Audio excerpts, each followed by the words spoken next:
You're watching Fox 35 News Plus. Turn it over to SEPTA. Fox Local. Thank you, Scott. Thank you, Mayor. Good morning, everyone. SEPTA continues working closely with the City of Philadelphia and our other partners as the storm approaches. We have also been active for the last several days, working hand in hand with the Office of Emergency Management and the Mayor's office. We know there's going to be significant service disruptions as the storm settles in this weekend. We'll provide regular updates to all of our customers through our website, septa.org, the SEPTA app, and with announcements through the news media and, of course, at all of our facilities. As the forecast stands now, Sunday appears to be a very difficult day for travel.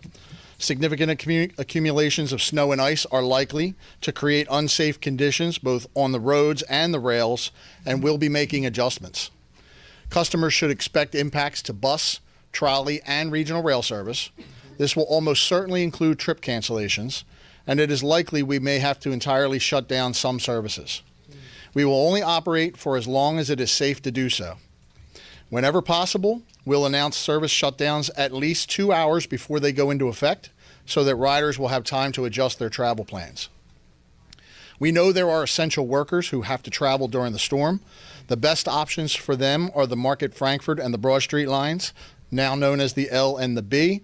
We can keep those lines running because large portions of them are underground. And by continuing to operate trains frequently, we can keep the elevated tracks clear of snow and ice.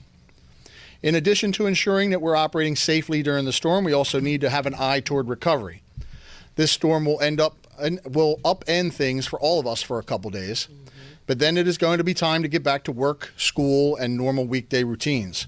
SEPTA service needs to be ready for the return. By taking a proactive approach and suspending services before conditions become unsafe, we also greatly reduce the chances that our buses and trains will get stranded or damaged.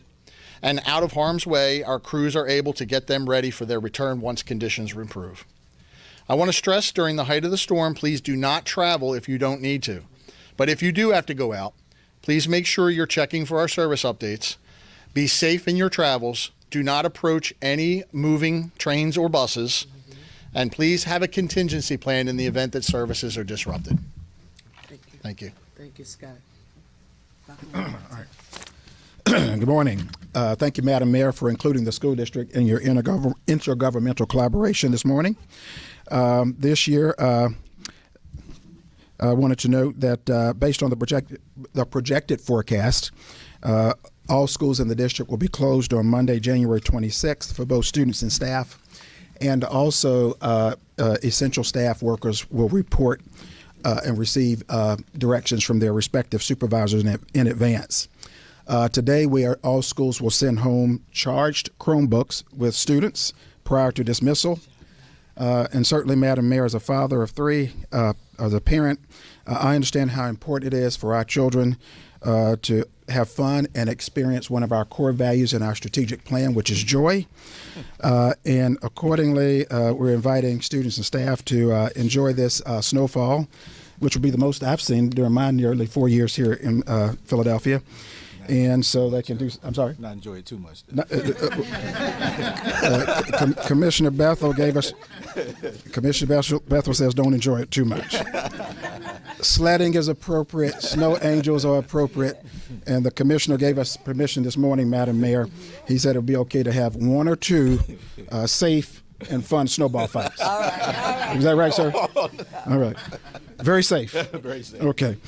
Snow days create those memorable opportunities, and moving forward, after Monday, should we not be in school, every subsequent day will be a remote learning day with the Chromebooks. Thank you. Thank you so very much.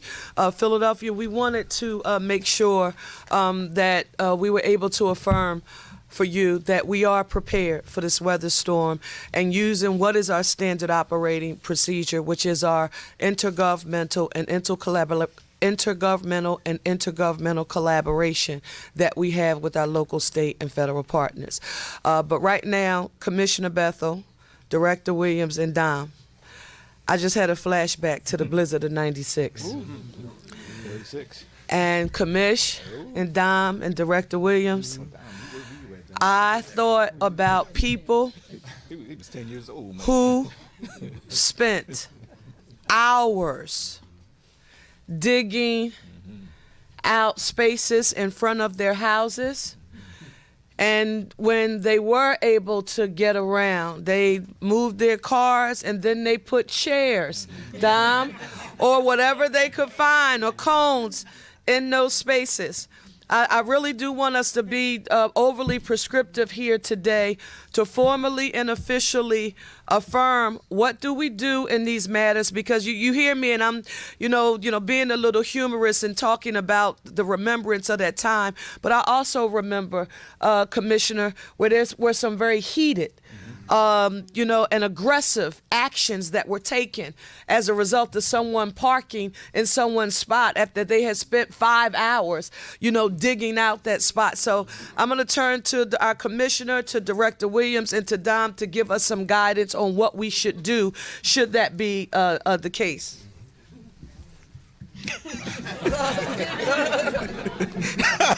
I almost got him to come up. Well, listen, I think, heck, within 36 inches, they do without any snow on the ground these days, right? I mean, we are going to encourage our community not to engage in that activity. We have seen, in some significant case, something very significant from those events. We understand. That has been some, part of the culture for decades.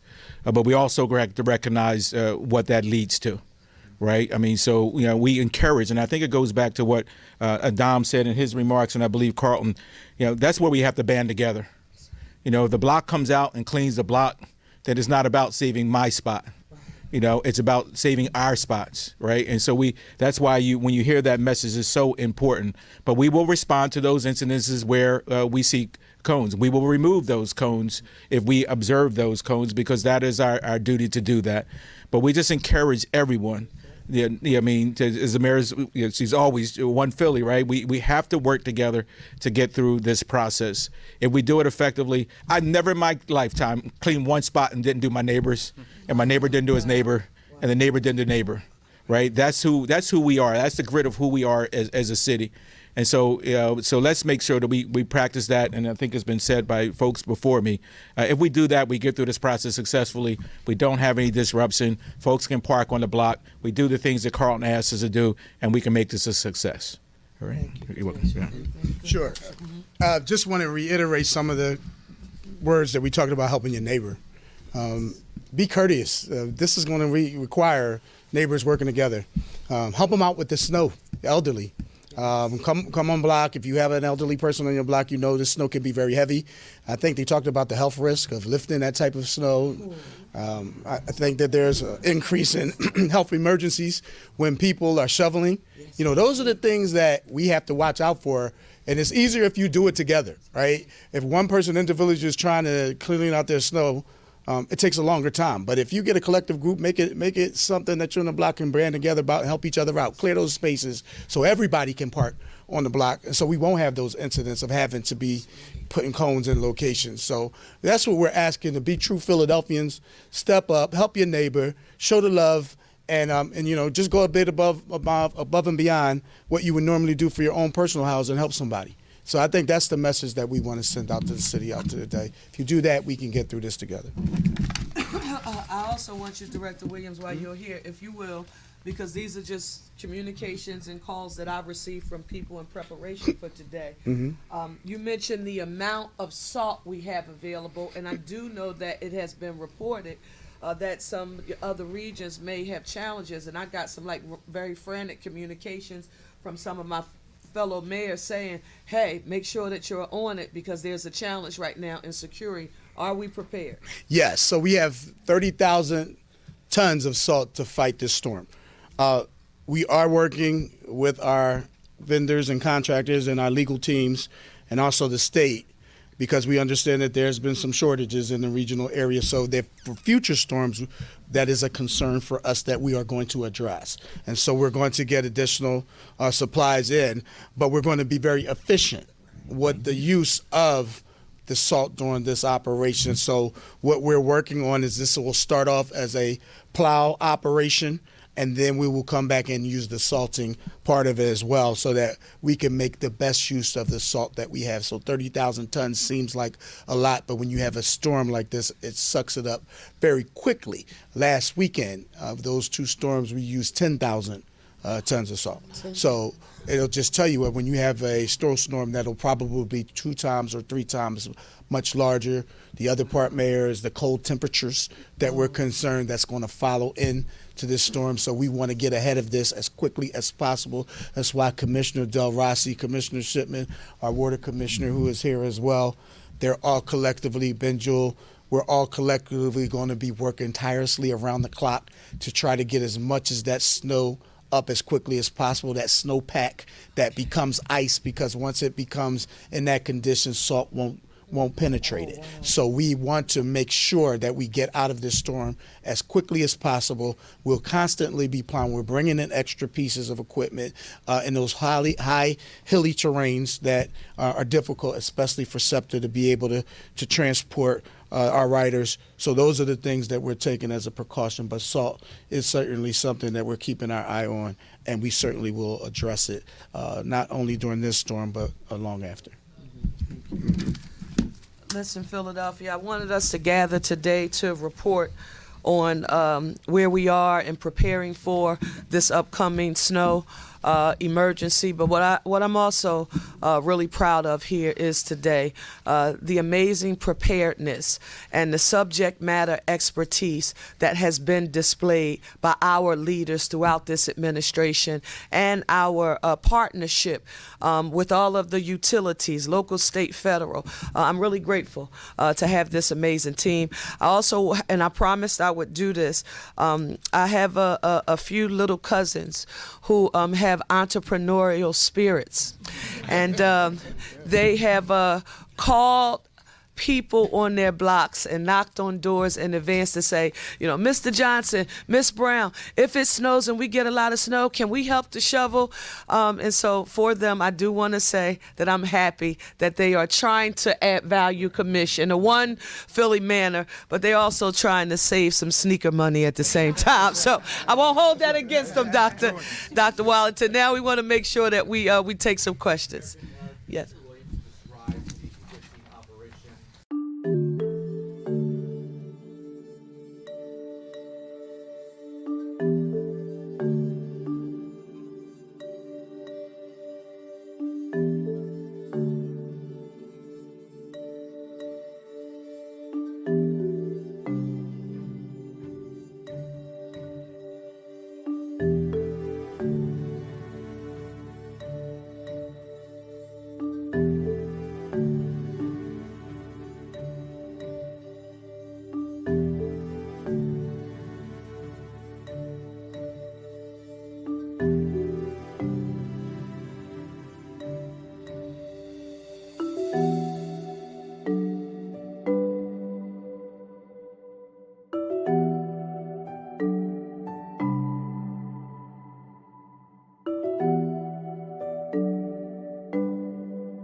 taking that into note, like, hey, this is going to be here for the next couple of days, so prepare for that. It's not just going to be a Monday thing and we're back to normal on Tuesday morning. Yeah, that's a great question, because we all up here think about these things in phases, right? And so, as I mentioned, we're all very clearly today and tomorrow still in the preparedness phase. We have time to not hoard, but get what we need to and do what we need to. And then we go into response. And response is going to be dictated by the weather. And many of our media partners here who have your own meteorologists and weather reports will be watching you. We'll be talking to the National Weather Service. We'll be using our third-party contractor weather forecasting as well so that we can make the best decisions in real time. But a lot about how long we're in that mode dictates not only the response but then the recovery. So it is fair to assume that Sunday and Monday we will be in a very full posture citywide, getting emergency routes open and getting streets passable. Passable. That's an important thing to know. And passable means you can get the car down. It doesn't mean you see blacktop right there. They're passable. The following days, we're going to be in extremely cold. So pushing this snow, unlike the last storm, the sun came up, a little bit of more liquid precipitation came down. That melted a lot of what we saw last weekend. It is very cold. The snow is going to come. It's going to accumulate quickly, and it's going to stay. And so that means just pushing it to the storm drain, it's not going to disappear as quickly. It's going to pile up. So in that recovery phase, which may start later Monday, it may start more likely Tuesday, you're going to see the mounds of snow. You're going to see some sidewalks and that still need TLC, and we're still going to be lifting into that process. And those mounds that you've heard, we've all seen it. You've been past the shopping centers. Mounds can stay for weeks when we're above freezing as well. So we've been really thoughtful about where those locations are. But patience and the mayor's question about what we can do in the neighborhood, we asked you all to be patient. But I want to emphasize we're doing our part as well. Working with the mayor is incredibly inspiring, and that's not because she's my boss and standing here. But if you spend 5 minutes with her, at war with the status quo means something to everybody who's up here.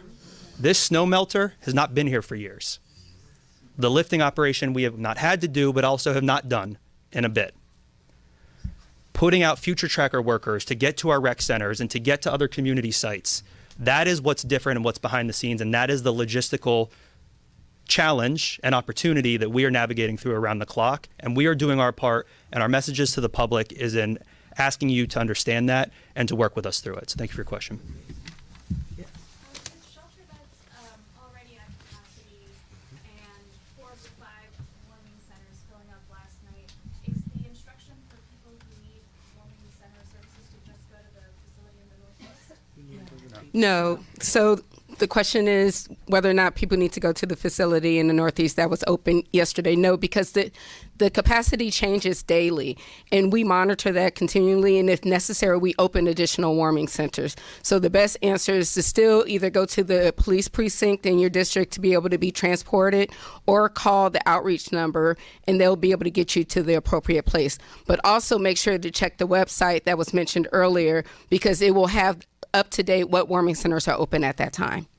Just based on your question, it's very important to me because misinformation disseminates rather quickly.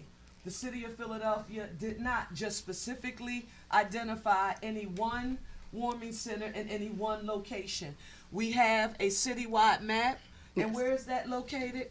Can you just please tell people where they can find it? www.phila.gov/getwarm. Last night we had 15.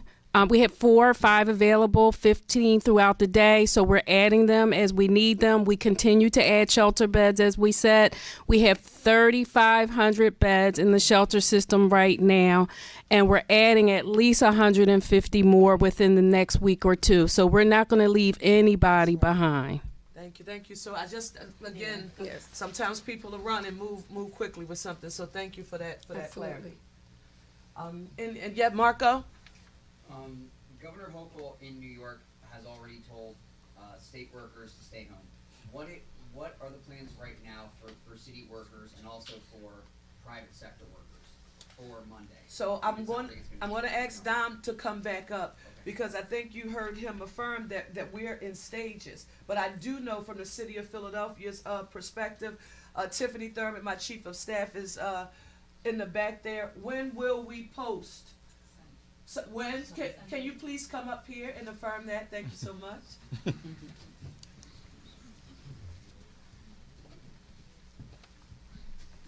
Good Good morning, everyone. Tiffany Thurman, Chief of Staff to Mayor Sherelle Parker. We had a meeting this morning, a comprehensive meeting with all of our municipal government leaders, and determined that by Sunday morning at 8 a.m. we will make a determination on whether the city is open for business or closed for business. Did we just say, because misinformation travels rather quickly, did we just say that all city employees are to report to work on Monday in the midst of the storm? That is not what we said. What we did just affirm is that the city of Philadelphia will publicly post notice via email on our website, and we will also in our do we do them daily, or sometimes if we have to do a communication to press it twice? How often are we communicating? That's a great question, ma'am. There's a handful of resources to be aware of for those updates. So we communicate under Chief's leadership with our employee workforce through our city-focused communication pathways. City workers should check their email, before they go home today and once or twice over the weekend for some of those communications.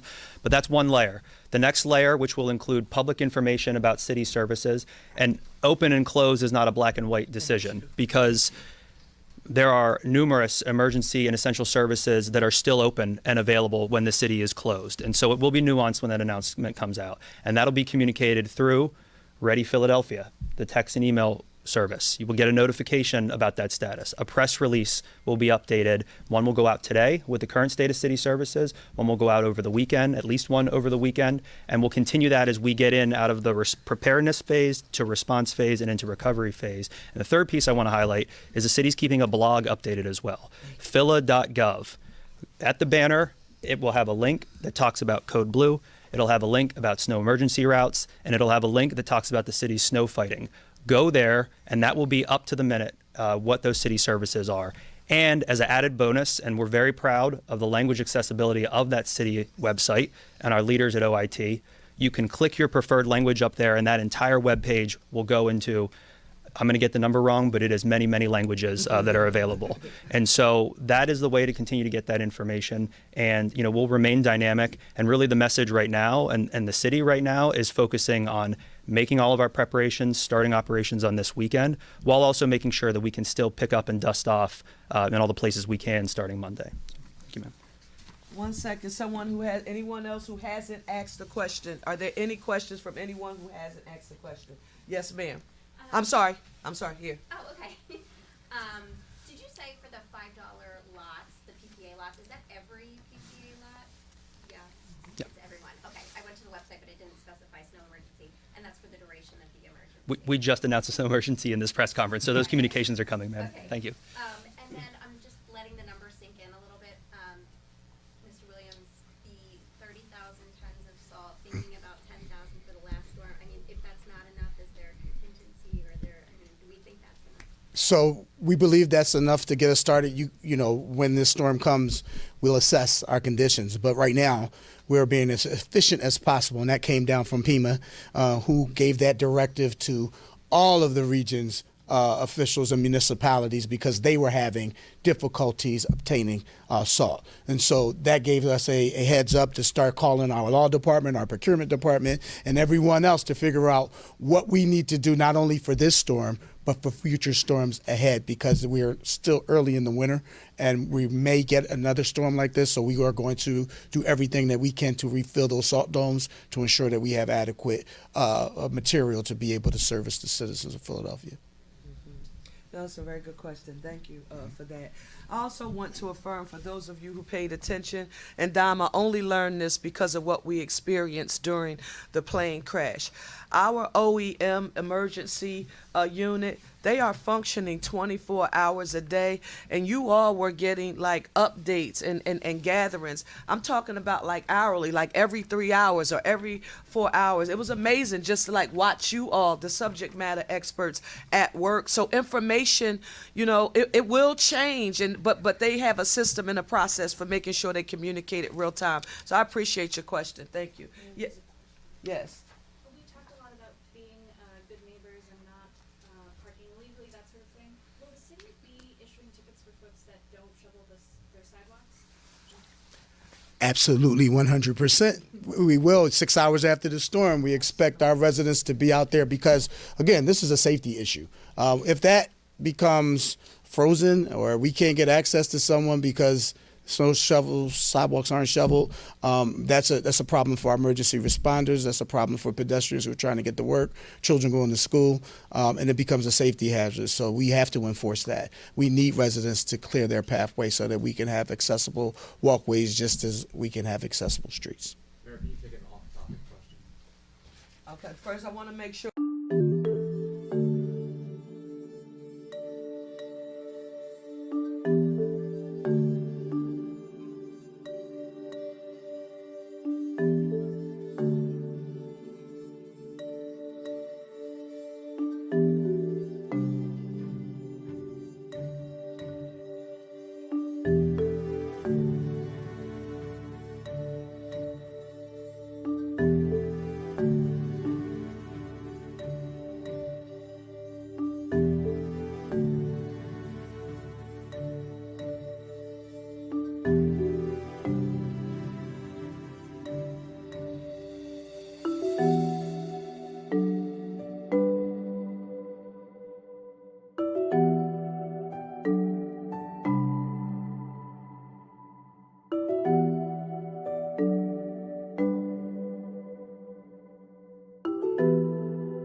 To be any changes made to an exhibit.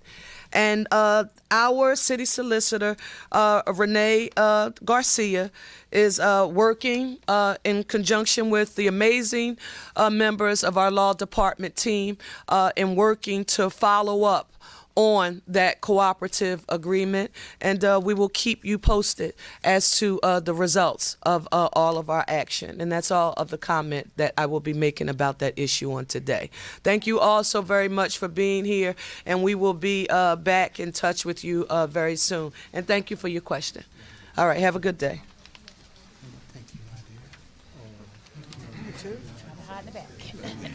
Good morning, Madam Chief of Staff. Good morning, sir. I'm well. How are you doing? I'm doing well. Happy New Year.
mothers or families that are there.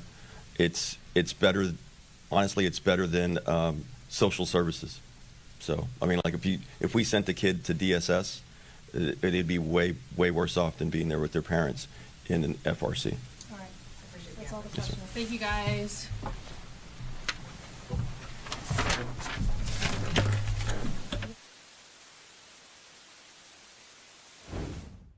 All right, there you do have it. Border Patrol officials, as well as the ICE Assistant Director, speaking right there to members of the media, reporters asking some questions, but talking about the arrests and detainments that have happened there during the operations taking place over in Minneapolis. Right now, we are going to head to a quick break here at 11:31 on the East Coast and 8:31 on the West Coast. My name is Josh Breslow. A lot more live coverage on the other side.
Welcome back here on Live Now from Fox. My name is Josh Breslow, and as we continue to cover everything relating to this huge winter storm, we are getting a lot of different news conferences coming in hours before the effects are going to be felt here in 40 states by an estimated 235 million Americans. Right now, Governor Josh Stein of North Carolina speaking live.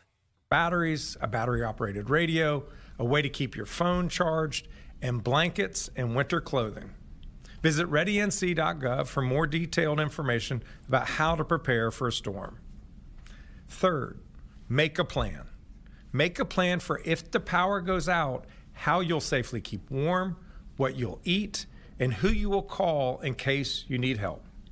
Be ready to reach out to family or authorities for help if you're without power for an extended period of time. The effects of the storm could last for days. Fourth, stay off the roads starting tomorrow. For your own safety and that of others, please do not drive unless it is necessary. And that request will likely extend beyond the weekend. Next week is going to be cold. We expect the temperature to fall below freezing every night for the next 7 days. That means whatever ice or snow that turns to slush during the day will freeze again overnight. Black ice will remain a risk in many places into next week. So plan for the possibility that you'll be stuck at home for a few days. Fifth and finally, as you're getting ready yourself, don't forget to check on your loved ones, neighbors, and anyone you know who might be vulnerable, including the elderly. Over the past year, I've been inspired time and again by the many North Carolinians I've seen lending a helping hand to their neighbors in need. So please look out for your family and yourself and for your neighbors too. North Carolina, that's how we're going to get through this storm together. Thank you. I'll now turn it over to Director Ray and then Secretary Johnson. Director Ray. Thank you, Governor. Good morning, everyone. Winter storm warnings and ice warnings are now in effect through midday Monday for the mountains and the Piedmont. A winter storm watch remains in effect farther east, and as accumulation types and amounts become clearer, the watch will transition to warnings or advisories. Significant wintry precipitation is forecast over the weekend, with major impacts lingering into early next week as dangerously cold temperatures are forecast. Ice accumulation of 1/4 inch or more is likely across much of North Carolina Saturday through Monday morning. Areas across the southern mountains, higher elevations into the Blue Ridge Escarpment, and into much of central North Carolina are forecast to see the most impactful ice accumulations, and in some cases, reaching or exceeding 1 inch. As a reminder, ice accumulations of around 1/2 inch of ice or more can cause an increase in downed trees or impact power lines and lead to an increase in power outages, as well as hazardous travel conditions. Based on this morning's forecast update, hazardous travel conditions are expected to begin by midday Saturday and will worsen through Sunday and may remain for several days due to those lingering low temperatures. We need all North Carolinians to remain focused on preparing for the potential impacts with a plan and supplies to support you and your family for the next several days. Unnecessary travel not only puts you at risk, but also the public safety personnel, the power crews, and the DOT workers who are working to respond to emergencies, to restore power, and to clear roadways. The State Emergency Response Team, including all our interagency partners, our private sector and nonprofit and volunteer agencies, has been activated here at the State Emergency Operations Center, as well as our regional coordination centers in Kinston, Burlington, and Hickory. We continue to support commodity distribution from our activated warehouses. As of this morning, the State Emergency Response Team has shipped approximately 65 pallets of meals ready to eat, or MREs, and drinking water to assist communities with shelter operations if needed. This is in addition to over 460 cots and blanket shipments to supplement local supply, as well as commodities that have been shipped into local communities over the past several months to assist in building local capacity. Additional commodities are shipping out from our warehouses today into tomorrow. 11 county states of emergency have been declared, and 2 county emergency operations center are activated, with many others monitoring plans to activate this weekend.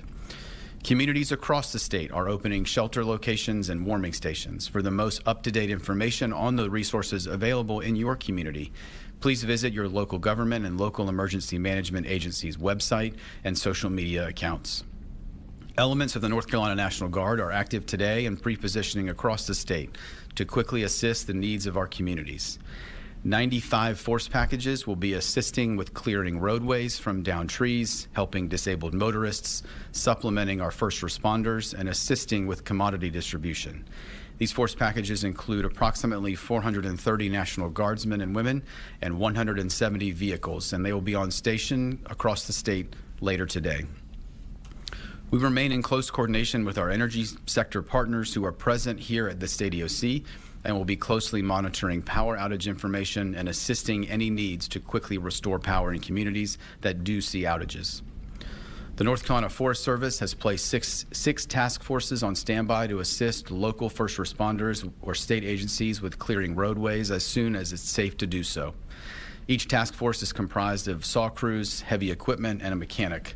Additional chainsaw crews are activated, and all 100 counties are staffed with their forestry personnel. Communications personnel and equipment have been pre-deployed to assist with any degradation of 911 systems, radio systems, and phone networks. 44 caches of radios have been deployed to assist with local response efforts, and our partners at the North Carolina Highway Patrol have conducted checks of the systems that support the state's Viper radio system, used by our first responders statewide. As a reminder, 911 should only be used for emergencies. For general information, please call 211 or follow your local government and emergency management websites and social media accounts. We will continue to work with the entire state emergency response team, local and state governments, the private sector, and our nonprofit and volunteer agencies as the forecast continues to evolve to ensure we can support our 11 million North Carolinians. As we go into the weekend, it is imperative that, again, all North Carolinians are prepared for preparedness information and checklists. Please visit readync.gov. Finally, please check on your friends, your family members, and neighbors, or those in your community who may need additional support this weekend. We're going to see significant winter storm impacts, and we are stronger and more resilient together. Thank you, Governor. I'll now turn it over to Secretary Johnson from DOT. Thank you, Governor. Thank you, Director Ray. Safety is our top priority at NCDOT, and it remains our key message today. With the likelihood of icy weather creating treacherous travel conditions in the days ahead, we urge people to please stay put if you don't need to be out on the roads. Staying off the roads during and after the storm allows DOT crews, law enforcement, utility crews, and other emergency responders to do their work. We're expecting a storm that is largely going to be ice-related, which makes traveling on the roads that much more challenging. Even if you have a large truck or SUV, driving on icy roads can be nearly impossible. We'll also have implemented immediate towing measures with the cooperation of the State Highway Patrol to help remove any vehicles that have been disabled, to help both facilitate clearing of the roads and also to eliminate danger for those traveling on those roads. People may know this message that we placed on digital highway signs across the state. Crews will focus on these efforts on highways and primary routes. We will continue the effort until NCDOT and the Highway Patrol determine that it is safe to lift these measures. We're also continuing to monitor forecasts closely with the help of our partners at the National Weather Service. Forecasts help us make informed decisions and ensure we're placing resources where they're needed most. That's especially important when a storm has statewide impacts like this one. Our crews are in the process of wrapping up pre-storm preparations. As the governor noted, the department has applied about 2.8 million gallons of brine on the roads and state system. Nearly all 2,100 DOT employees who are trained to respond to such storms have contributed to this effort. They're now transitioning their focus and equipment to be ready to clear the roads as the storm moves in. This includes removing trees and limbs that may fall. Salt on hand is at 160,000 tons, and we continue to secure additional salt and distribute it across the state. So we're in good shape from a supply standpoint. We're taking all precautions possible because we aren't going to take a chance with your safety. I encourage everyone to stay informed, make safe decisions about travel, and ensure you have all the supplies you need in case this ends up being a long-term event. People can visit drivenc.gov to view the latest road conditions and other storm-related information. Thank you. I'll turn it back over to the governor for questions. Thank you, Mr. Secretary. Thank you, Director Ray. If any of y'all have questions, feel free to go to the microphones on either side of the room.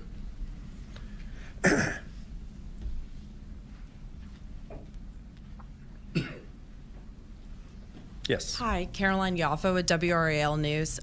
So since we're expecting icy roadways, what should essential workers, state employees do to make sure that they're safe and if the roadways are dangerous? And if they feel that it's not safe to travel, what are the impacts that could mean for the community? Yeah. One area that we have a special concern is whenever you have vulnerable people together, whether that's at a retirement center or at a hospital.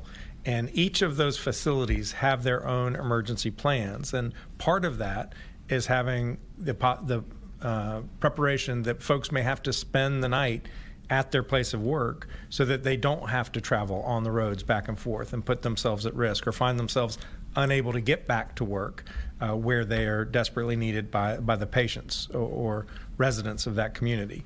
In terms of essential workers for the state, each department, each agency has its own emergency plan and its own way to notify folks of when they should come to work and if they should come to work.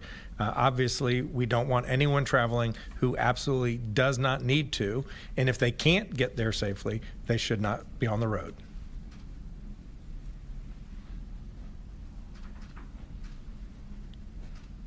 Hi, this is Laura Hackett with Blue Ridge Public Radio. I'm wondering if the state has been in touch with cell service providers and if damage to cell towers and outages are anticipated.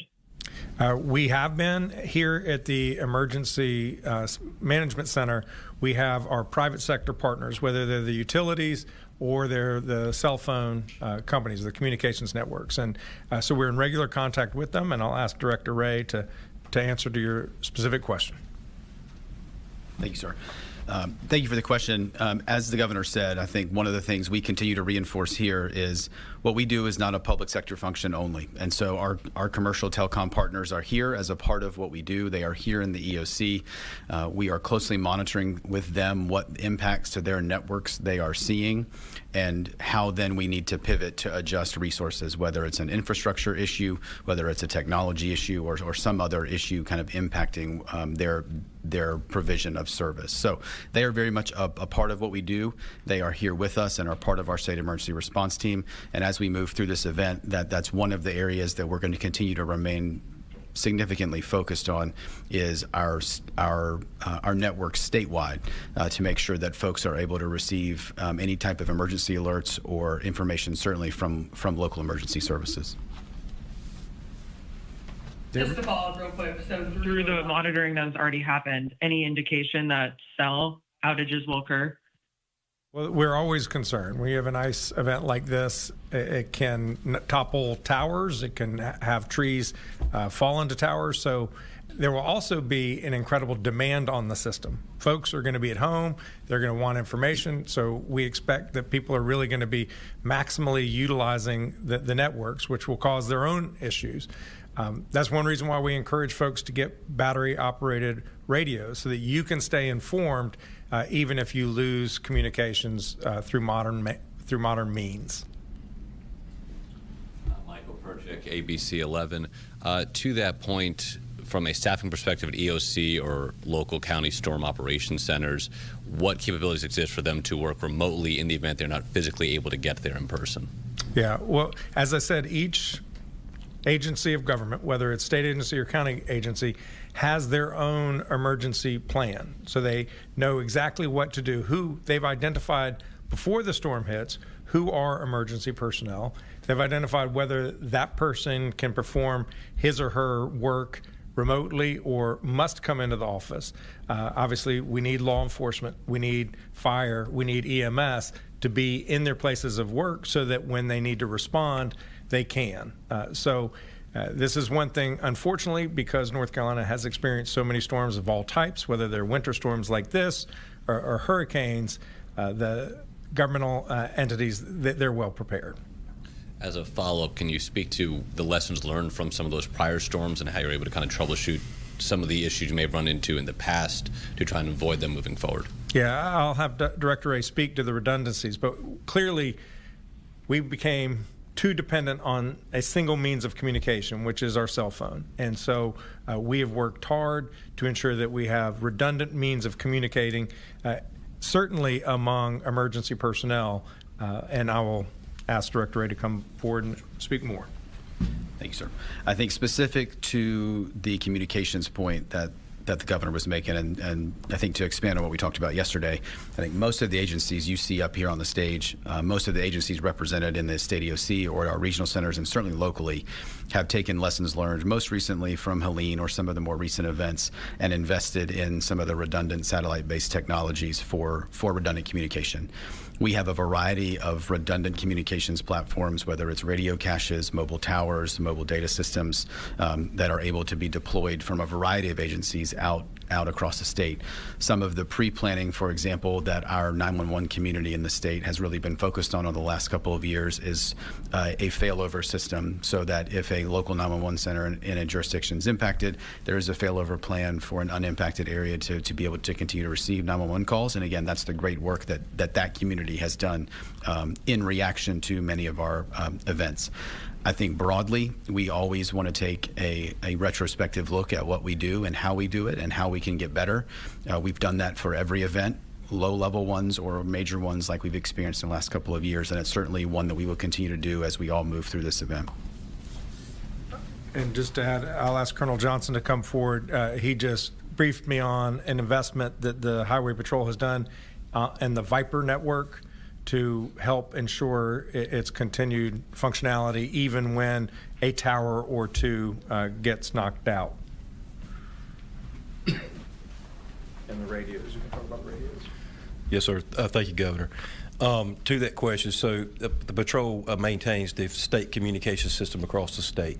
And one of the investments that I was explaining to the governor is that they have the ability to adjust. So if a tower is impacted by a storm, a tower that's in an area that's not impacted can readjust its microwave system and overlap that area. So the stuff continues to work and it can communicate all our emergency services partners that operate on that system.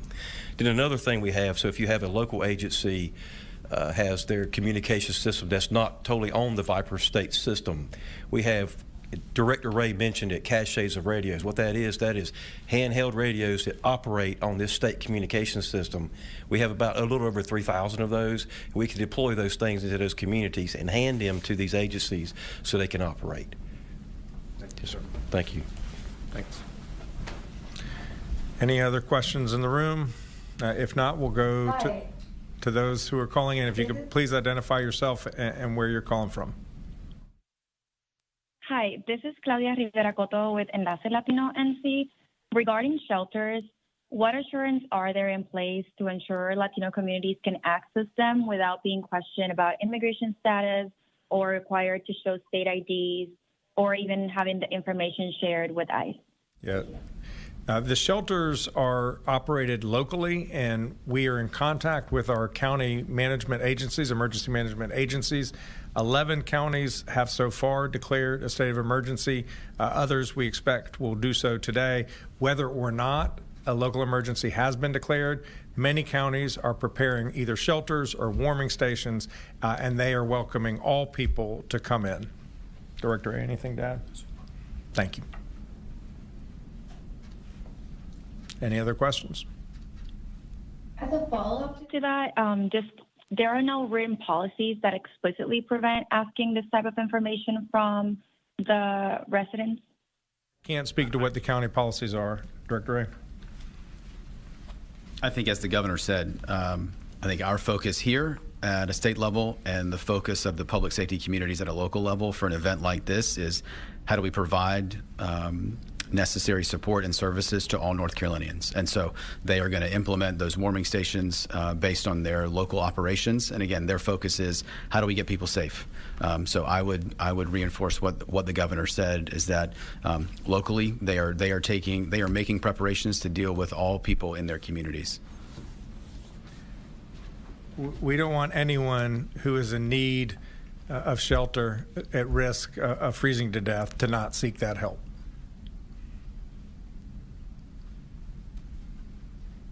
We're not seeing any additional questions online. Thank you all for being here.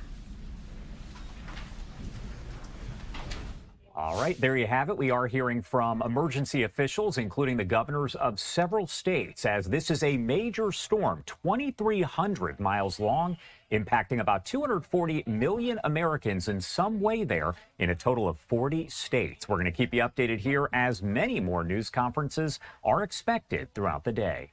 Right now, we are going to step away for a quick 2-minute commercial break. My name is Josh Breslow, and we will be right back.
Welcome back here on Live Now from Fox, and we are approaching the top of the hour here, 11:56 on the East Coast, 8:56 on the West Coast. Want to head out live over to Atlanta. That's where it appears that we're hearing from airport officials at the largest airport in the country. Got you worried in the back of your mind, if anything? Well, what I'm concerned about is, we can get a heavy rate of precipitation and then trying to keep up with that. But this new equipment operates at a high speed, and my team has had a lot of hours in it. Probably the operators has been in there more than 30 hours since we brought the equipment on board. So I think they'll respond, but it's just how fast it falls from the sky. Does it have a harder time keeping up if there's a lot of freezing rain all at once? Absolutely, yes. If it comes down to and freezes too fast, yeah, it'll take us some time. But see, I have about 50 pieces of equipment, and then my contractor have 14 more pieces here. So I think we will respond a lot better than in the past. Okay. So are these, what are the odds that these guys go slipping around the runways too? Well, it's 50-50 odds, but the way that the airfield is designed, it is set up to handle a certain degree of slippage. So it's got a pretty high coefficient of friction out there. What have you guys done in the past before you had these machines? Can you talk about that time period versus something like what's about to come? Well, we had traditional plows and brooms and de-icers in the past, but with the new technology and the new equipment, we just decided that we need to start implementing that into our fleet. All right. Thank you. Well, thank you all. Appreciate it. Nice meeting you. Okay, nice to meet you. Okay, thank you. I'm going to Thank you. Oh, I'm sorry. All right, so some brief remarks right there coming in from airport officials over in Atlanta. Now we're going to hear from city officials very likely here, as they're going to see many of the impacts of this potential historic storm that is expected to start in just a matter of hours. 40 states, about 240 million people, and already we've seen somewhere around 2,000 plus flights that have been canceled over the next several days. Again, we're going to keep you updated here on Live Now from Fox with the latest information. Right now, what I want to do is head to one of the other news conferences that we did get a bit earlier on today. We have not been able to dip into this just yet. The Washington, D.C. Mayor, Muriel Bowser, and other officials there providing an update with the latest information here. Let's pop that up for you right now and listen in. Mayor of Washington, D.C. I am here today to provide a briefing on the city's snow preparedness. I am joined by the city administrator for D.C., the director of the Department of Public Works. I am joined by WMATA's general manager and the CEO of PEPCO, Tyler Anthony, along with the incredible DC snow team. Please give the snow team a big round of applause.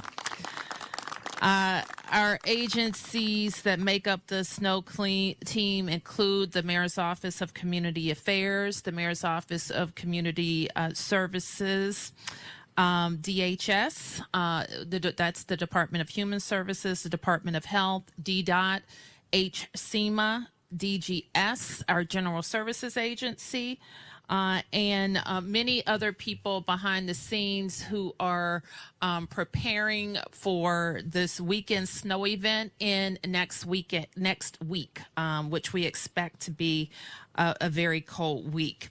So by now, people have heard about the significant winter storm that is headed our way.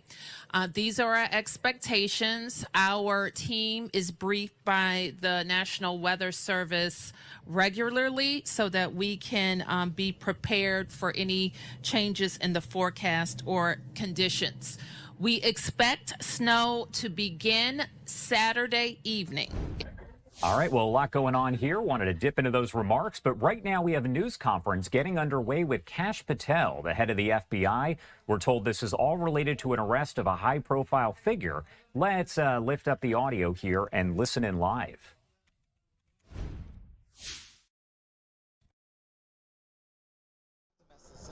Got everybody? Come on.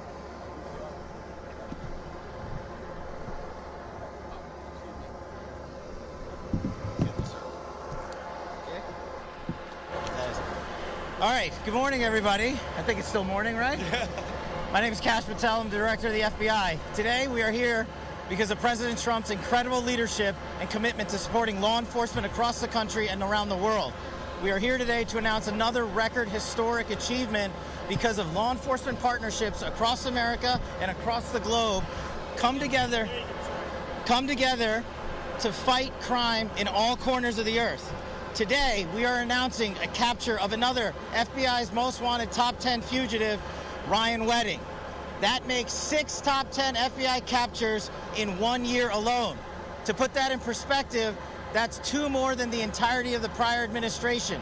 And none of this would be possible without the tremendous leadership of Attorney General Pam Bondi and the Department of Justice and our partners and prosecutors at the United States Attorney's Office here in LA and our Los Angeles field office.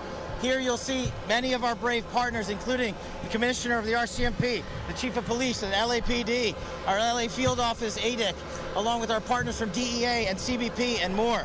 This is what a united front looks like. And just to tell you how bad of a guy Ryan Wedding is, he went from an Olympic snowboarder to the largest narco trafficker in modern times. He is a modern-day El Chapo. He is a modern-day Pablo Escobar. And he thought he could evade justice. But these brave men and women put together a prosecution package, put together an investigative package, put together an operations strategy, and here we are today bringing him to justice for trafficking hundreds of kilos of cocaine and also for the murder of innocent civilians. This individual and his organization and the Sinaloa cartel poured narcotics into the streets of North America and killed too many of our youth and corrupted too many of our citizens. And that ends today. I also want to have a tremendous shout out to the government of Mexico. President Sheinbaum, Secretary Harfuch, and the military and law enforcement officers of Mexico worked hand in glove with our teams on the ground there to apprehend last night in Mexico City, Ryan Wedding. I was privileged to be there on a previously planned trip, and this was a great operation that came together through interagency success because no one behind me and to the side of me cares about credit. They care about putting away the bad guys and safeguarding our communities. That is the leadership that President Trump has brought to the presidency. That is the support that he has brought to law enforcement from coast to coast, and I just can't say how thankful I am to be a small part of this and lead the FBI. These men and women do the hard work. But when you go after a guy like Ryan Wedding, it takes a united front. And that's what you're seeing here. You're seeing global partnerships from coast to coast. I want to give a special shout out. This is what leadership looks like. And this is a historic 2025 year the FBI is having. To put it in perspective, the FBI has had 67,000 arrests this year alone. That is a 200% increase. The FBI has captured 6 of the top 10 most fugitives on our board. The FBI has also seized enough fentanyl to kill 150 million Americans, a 31% increase. The FBI has arrested 35% more espionage corrupt actors from China, Russia, the DPRK, and Iran. The FBI has found and identified 6,000 children that were missing. That is up 22%. All of these historic record-breaking numbers lead to another historic record-breaking number brought to you by President Trump's leadership. That is a 20% decline in the murder rate in the United States of America. That is an all-time record for the modern era. Our communities are safeguarded by these men and women. We are thankful to be partnered with the Department of Justice and the relentless efforts to safeguard our communities by Attorney General Pam Bondi and Deputy Attorney General Todd Blanche. But we're not done today. We're going to get back on the plane, and we've captured and apprehended another top 10 fugitive while we were in Mexico, and we're going to head east and hand him over to local law enforcement authorities. I also want to give a huge shout out to state and local law enforcement. This work is not possible at all without them on the front lines every single day. They are the greatest partners we could ever have, and thank God we have a president who backs the blue. And that is what results look like. Personally, for me at the FBI, I want to thank our hostage rescue team. I want to thank our special flight operations unit. I want to thank our headquarters component, our LA field office. This was an enterprise-wide success. The moving pieces to pull this off and apprehend one of the world's most wanted criminals and bring him to justice in the United States of America can only be done when you have leadership from the top with President Trump, the Attorney General, and all these great leaders here. I'm going to turn it over to the Assistant Director in charge of the Los Angeles Field Office, Akil Davis, for some more comments on the case itself and the investigation. Thanks, Les.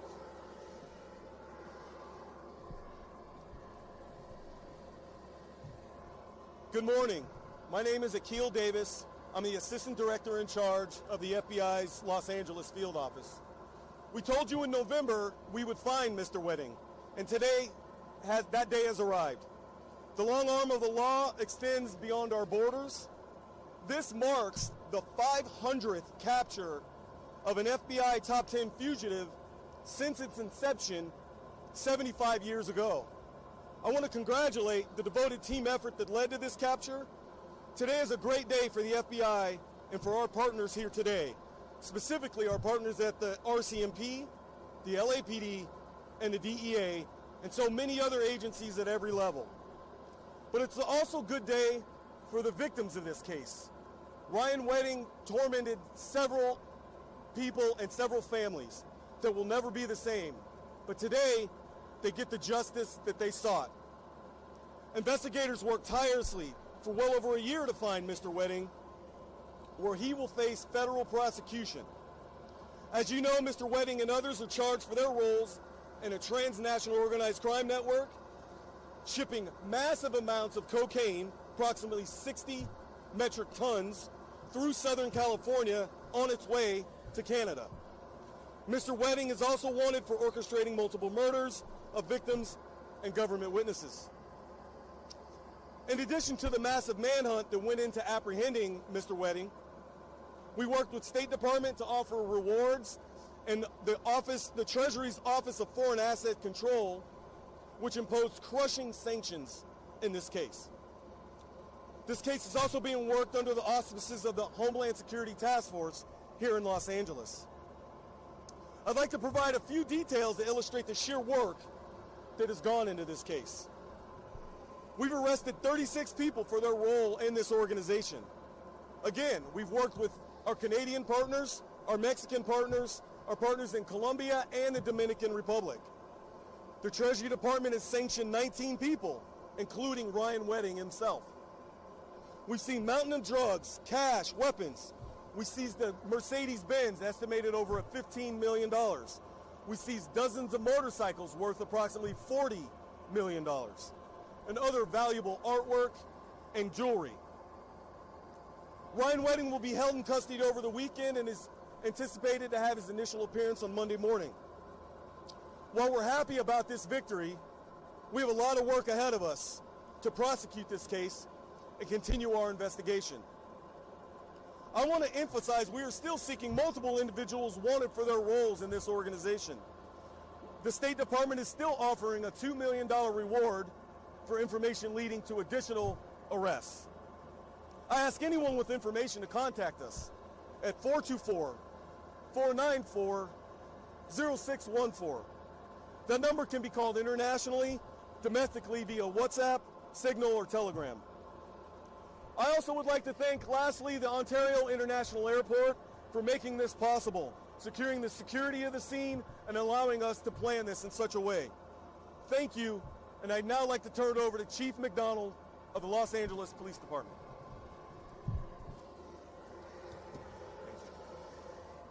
Thank you, Akil, and thank you all for being here today. The Los Angeles Police Department is proud to stand with our federal, international, and local partners as we announce the arrest of Ryan James Wedding.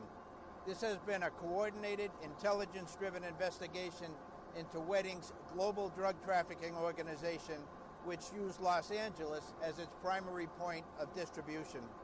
Our collective efforts led to the seizure of more than 2,300 kilograms of cocaine, 44 kilograms of methamphetamine, 44 kilograms of fentanyl, 8 firearms, and over $55 million in illicit assets. This outcome reflects the tireless and seamless collaboration of the FBI, the LAPD, the DEA, and we're joined by Brian Clark here, the Royal Canadian Mounted Police, and the U.S. Customs and Border Protection. Together, we have disrupted a major narcotics pipeline impacting Los Angeles, the United States, and Canada. This is a significant blow to a criminal network that has endangered communities across borders. I want to personally thank the dedicated men and women from every agency represented here, from my own agency, the work of Gang and Narcotics Division particularly. Their relentless commitment over the past 2 years has made this operation possible. Because of their work, Los Angeles is safer, and those responsible are being held accountable. We appreciate our media partners for showing up today on such short notice. Thank you for that.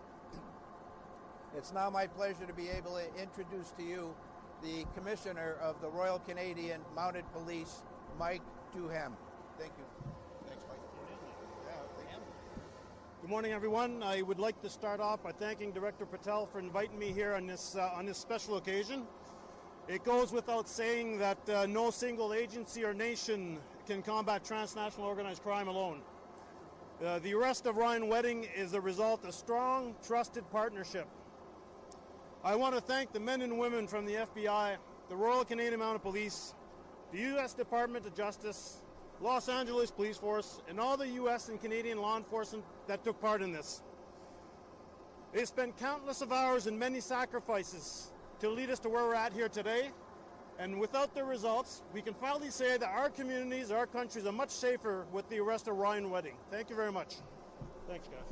Thanks. We'll take a few questions. Without getting into operational sensitivities, Ryan Wedding was apprehended last night in Mexico City. And to safeguard the integrity of the ongoing investigation, we will not go into that. But I think it goes without saying, to go down to Mexico, to find a guy who's been on the lam for multiple years for some of the most egregious crimes on planet Earth, takes an interagency-wide effort led out by President Trump, our DOJ, and our partners in Mexico, and very grateful for that partnership.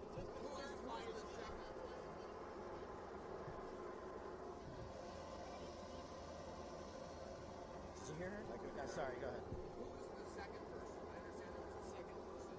Unrelated to Mr. Wedding's apprehension, an individual by the name of Mr. Castillo, another top 10 fugitive on the FBI's most wanted list, was apprehended also in Mexico last week.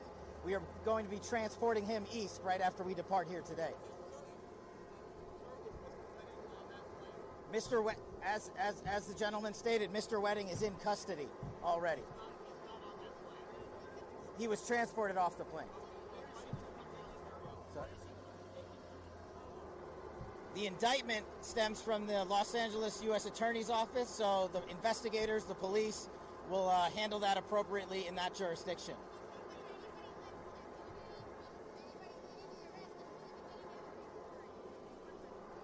This arrest was a success of interagency law enforcement putting itself to the max every single day relentlessly. We will not comment on anyone regarding the rewards. We'll take one more question. Sorry, I can't hear you. Well, we came to Ontario because the weather's pretty nice here, but we also have to maximize operational security. We make these decisions jointly with our partners who run these airports. We make these decisions jointly with the local police force and our interagency officers.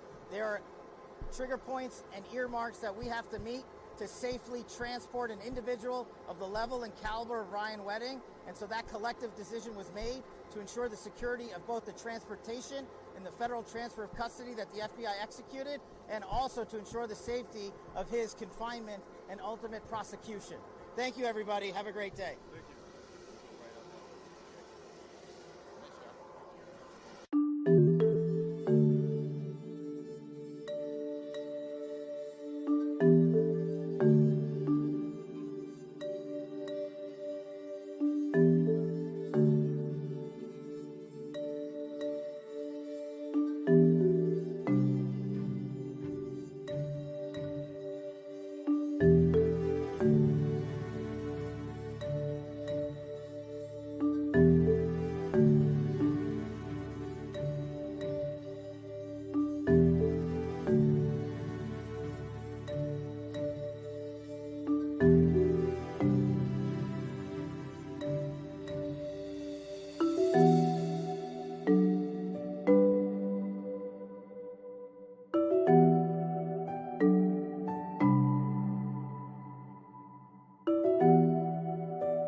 Thank you.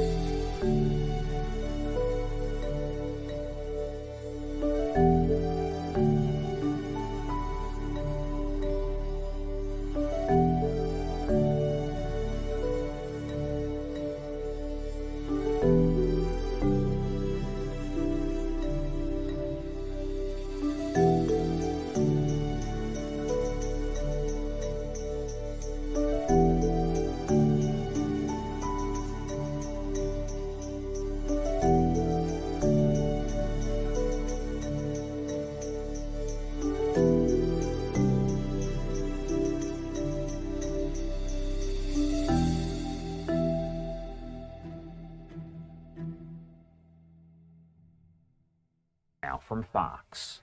Right now, I do want to take you out to this live look that we do have. This is outside of the White House where the microphones are set up. It is possible that we could see someone with the Trump administration walk by and make some remarks. That tends to happen, and that's normally when we get this view here. There is a bunch of reporters that kind of gather there and wait for a Trump administration official to show up. If that happens, you can watch it all here commercial-free on Live Now from Fox.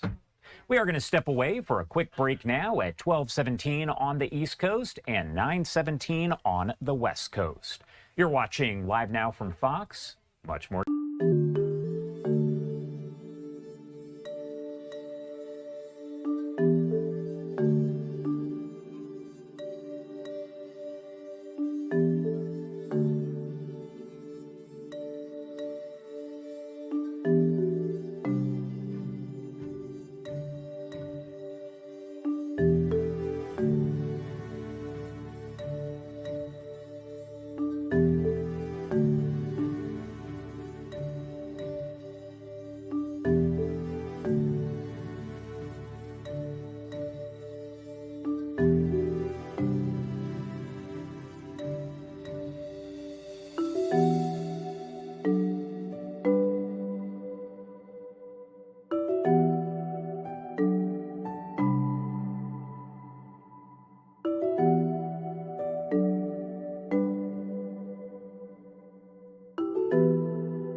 Welcome back here on Live Now from Fox. My name is Josh Breslow, and the time is 12:20 on the East Coast and 9:20 on the West Coast. Just moments ago, during that commercial break, the March for Life got underway over in D.C., and there was a message from President Trump. We had heard that he could potentially be speaking there, and it looks like he did send a message. Want to play that for you for the first time here just moments ago on Live Now from Fox. But first, it's my honor to share that we have a very special message to you, to the marchers, from our president, the President of the United States, Donald J. Trump. Hello to everyone at the March for Life. For 53 years, students, families, patriots, and believers have come to Washington from every corner of the country to defend the infinite worth and God-given dignity of every human life. In 2026, as we celebrate 250 years since our founding fathers recognized the right to life in our Declaration of Independence, I want to thank every single one of you who was out on this winter day, a beautiful day, but it's winter nevertheless, to stand up for the unborn. 6 years ago, I was proud to be the first president in history to attend this march in person. Since then, we have made unprecedented strides to protect innocent life and support the institution of the family like never before. There's never been anything like it. In my first term, I was honored to appoint judges and justices who believed in interpreting the Constitution as written. That was a big deal. And because of that, the pro-life movement won the greatest victory in its history. Now the work to rebuild a culture that supports life continues in every state, every community, and every part of our beautiful land. This is a battle that must be fought, must be won, not only in the corridors of power, but above all in the hearts and souls of the people. That is why under the Trump administration, we're strongly defending religious liberty. We're bringing back faith in America. We're bringing back God. We have stopped forced taxpayer funding of abortion at home and abroad. We're championing faith-based adoption and foster care and supporting our parents by investing $1,000 into an account that will grow over time for every newborn baby. With your help and support, we will continue to fight at the eternal truth that every child is a gift from God. Thank you, and God bless America. All right, heading back out there live right now as we're actually hearing from Vice President J.D. Vance. Advocacy. And looking out at this crowd today, it seems like you took that. Now, did you all dress like that so that if you lost yourselves, you could find everybody? Okay, that's a good plan. I'm going to take that. I'm going to take that advice back home. The theme of this year's March for Life, as most of you all know, is that life is a gift. And I know for me personally, this year there is so much to be thankful for. I'm grateful to my own family, for my beautiful wife, Usha, and that God has given us the miracle of new life again.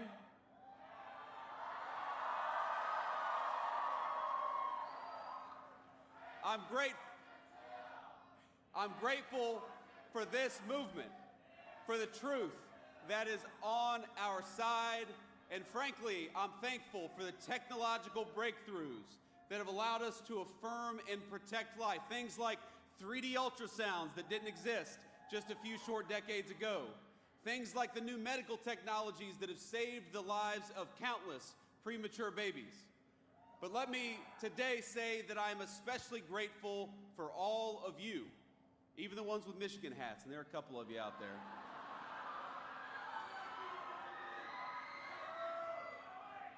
For the thousands of men and women and children, for the church groups, the school groups, the grandparents and the toddlers, and everyone in between who braved this chilly Washington afternoon. All of us in the Trump administration, from the president on down, we thank you for your prayers, we thank you for your perseverance, and we thank you that for today, we are all marching for life.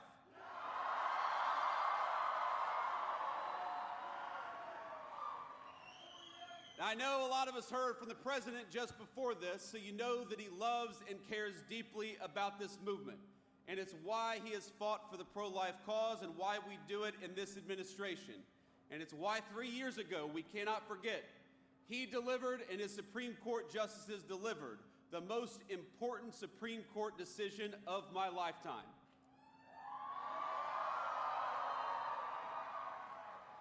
Because with the Dobbs decision, what we did, what the president did, what the Supreme Court did, was put a definitive end to the tyranny of judicial rule on the question of human life. He shattered a 50-year culture of disposability, one that treated human life as expendable the moment that it became inconvenient. And he empowered our nation and our movement to build a culture of life from the grassroots up. And over the last year, I gotta brag a little bit, our administration has worked very hard to lead that effort and to pick up the pieces, to clean up the wreckages of 5 decades of bad policy on the question of life.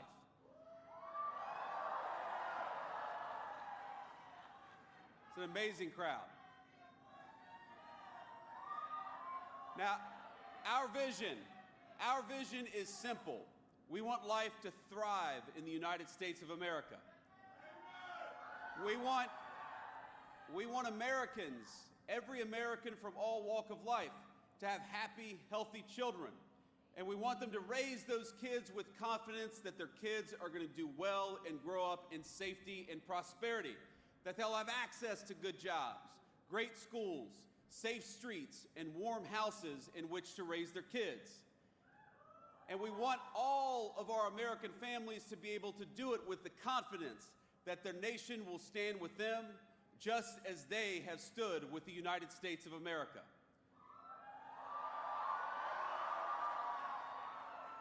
Now, you all know this very well, that building a culture of life requires persuasion.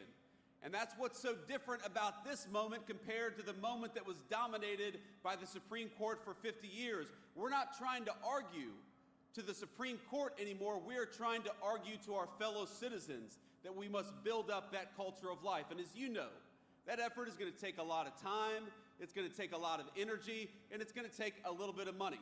And that's why we're here, because you know that. We're marching for life because we want our wonderful fellow Americans, even if they don't disagree with us, to know that life is worthy, it is worthy of protection, and that is why we march today.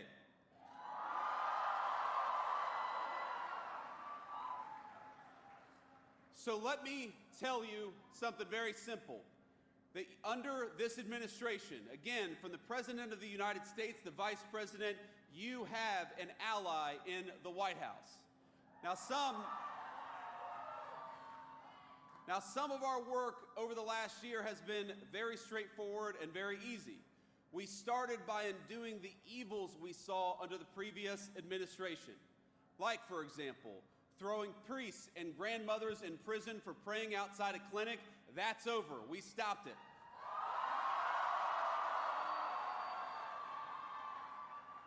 Where the previous administration mandated taxpayer funding for abortions, including travel costs across the entire government, this administration ended it. And over the past year, we built steadily upon the victories of the president's first term. We have secured religious freedom in the United States of America once again. That was important. We have ended the censorship of Christians, Jews, and other Americans of faith who are punished simply for following their faith in public life. We have expanded conscience protections for healthcare workers and defended faith-based foster care and adoption. We gutted Biden-era rules and ensured that no nun, no nurse, no pharmacist, and no physician has to check their faith and their values at the door of their workplace. And under the last administration, under President Biden and congressional Democrats, the power of government, we know, was marshaled against us, against our faith, against our families, and most importantly, against the most vulnerable. That stopped with the Trump administration, and it is not coming back.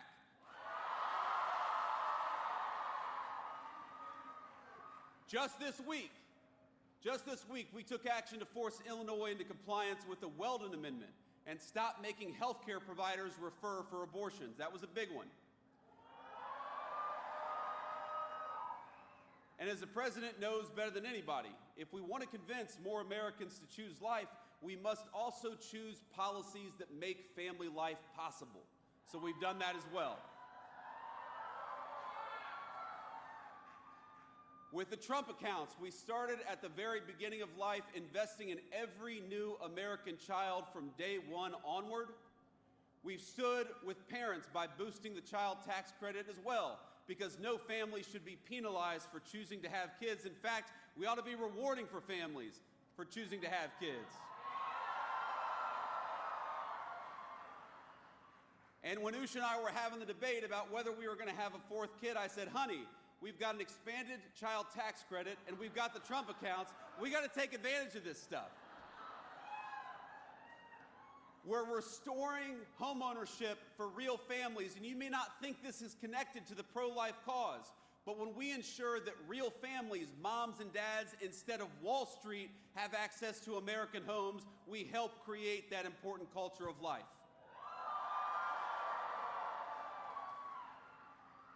And the thing that I'm perhaps the most proud of is that we have been responsible stewards of your tax dollars on this question of life. And so, just yesterday, this administration launched fraud investigations into Planned Parenthood affiliates.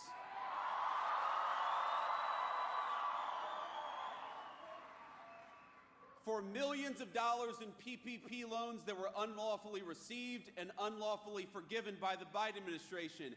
You should not be able to commit fraud and use taxpayer money for abortion. It's that simple.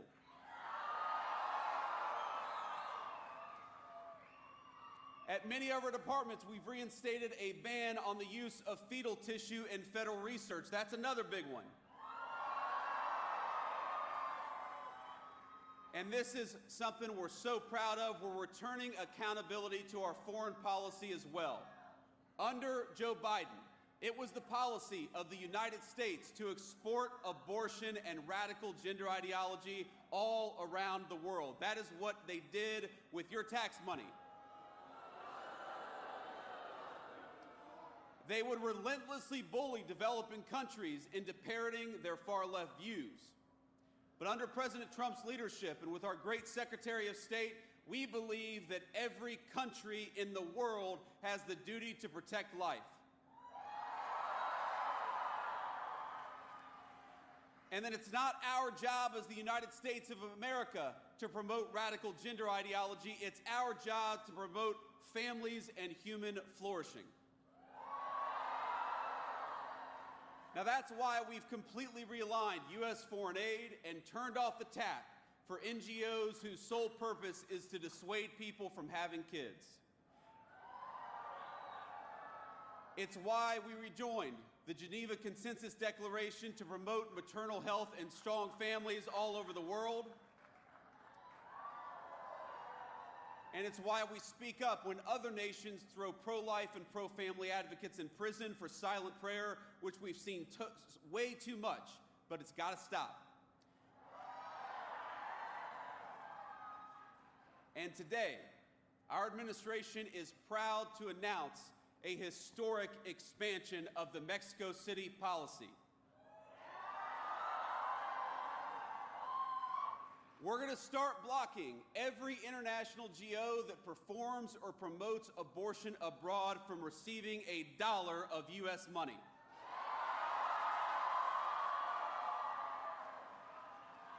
Now, we're expanding this policy to protect life, to combat DEI, and the radical gender ideologies that prey on our children. And with these additions, the rule will now cover every non-military foreign assistance that America sends. All in all, we have expanded the Mexico City policy about 3 times as big as it was before, and we're proud of it because we believe in fighting for life.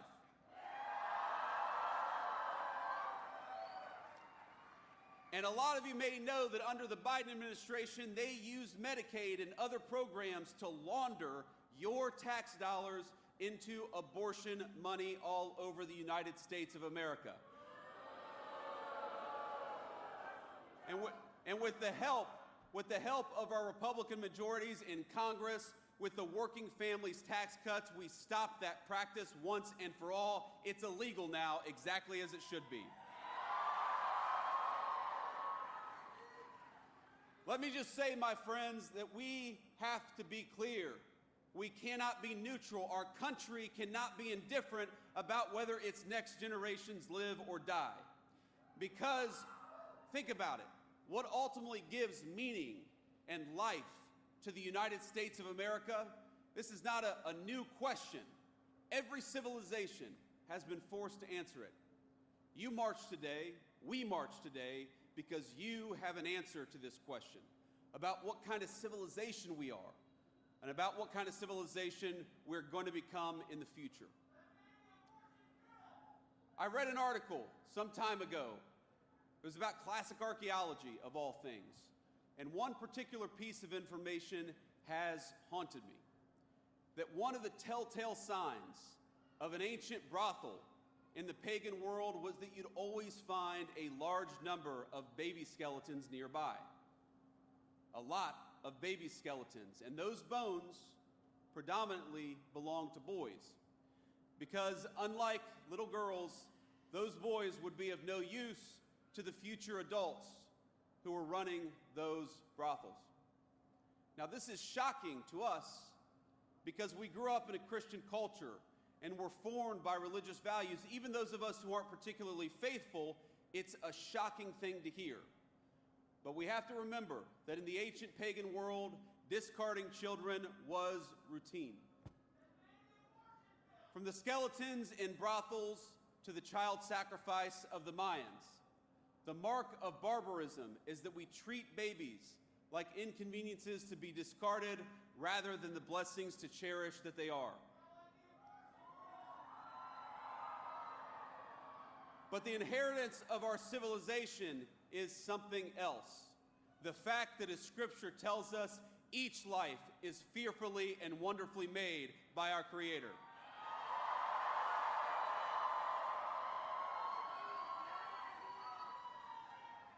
The March for Life, my friends, it's not just about a political issue as important as all this politics stuff is.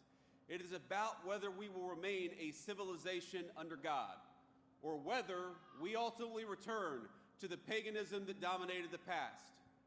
Today, the far left in this country tells our young people that marriage and children are obstacles, that it's irresponsible, even immoral because of climate change or some other reason, to encourage our young people to raise a family.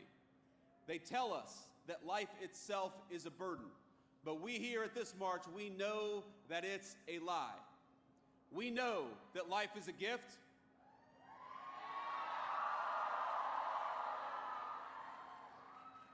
We know that babies are precious because we know them and we love them and we see the way that they can transform our families. We know that family is not just the source of a great joy, but it's part of God's design for men and women, a design that extends outward from the family to our neighborhoods, to our communities, and to the United States of America itself.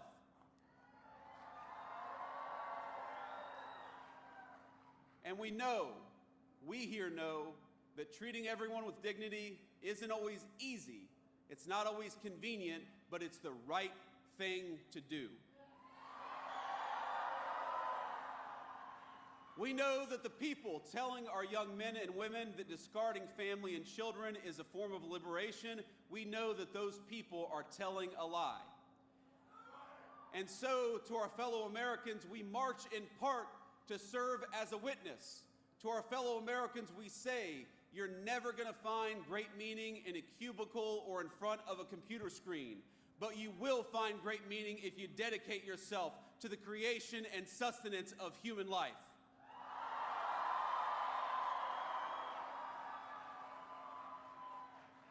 Now, I must address an elephant in the room, and I've heard the guy over here talking about it. A fear that some of you have that not enough progress has been made, that not enough has happened in the political arena, that we're not going fast enough, that our politics have failed to answer the clarion call to life that this march represents and that all of us, I believe, hold in our hearts. And I want you to know that I hear you and that I understand. There will inevitably be debates within this movement. We love each other, but we're going to have open conversations about how best to use our political system to advance life, how prudential we must be in the cause of advancing human life. I think these are good, honest, and natural debates. And frankly, they're not just good for all of you, they help keep people like me honest, and that's an important thing.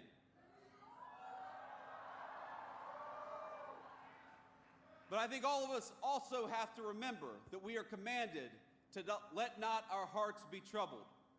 Because I look at this crowd and I see young people for whom Dobbs is the only world they've ever known. And I see people with just a little bit more gray in their hair, who for 50 years toiled to live in a country where questions of life would be answered by we the people rather than tyrants in robes. All of us have heard their stories. They've heard of the movement betrayed, of taking one step forward, and then 2 steps back, and then 3 steps forward after that. They know stories of heartbreak and of triumph.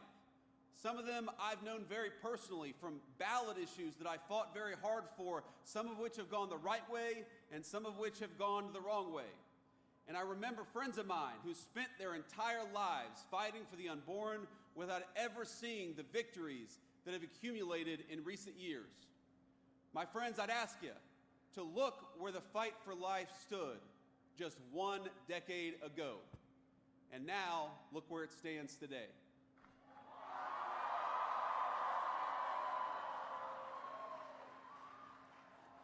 We have made tremendous strides over the last year, and we're going to continue to make strides over the next 3 years to come. But I'm a realist. I know that there is still much road ahead to travel together. Take heart in how far we've come, but don't lose sight of why we march. And so long as you are out there marching for life, I hope you know that the Vice President of the United States will march with you. God bless you all, and thanks for having me.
marchers that would not have happened without Speaker Mike Johnson. We also were so blessed last year to hear your personal testimony, Mr. Speaker, about your parents choosing life when they were expecting you. So thank you for returning. After him, we'll hear from Congressman Chris Smith, who represents New Jersey's 4th District and has chaired the Congressional Pro-Life Caucus for over 4 decades, longer than many of you have been alive, tirelessly working on behalf of the unborn and their mothers. He has also spoken at every March for Life for decades as a devoted friend to the cause of life. Following Speaker Johnson and Congressman Smith, we'll watch a video greeting from Senate Majority Leader John Thune, who is out of town today but wanted to be with you in spirit, another dedicated advocate for the unborn. Now please help me give a warm welcome to Speaker Johnson and Congressman Chris Smith.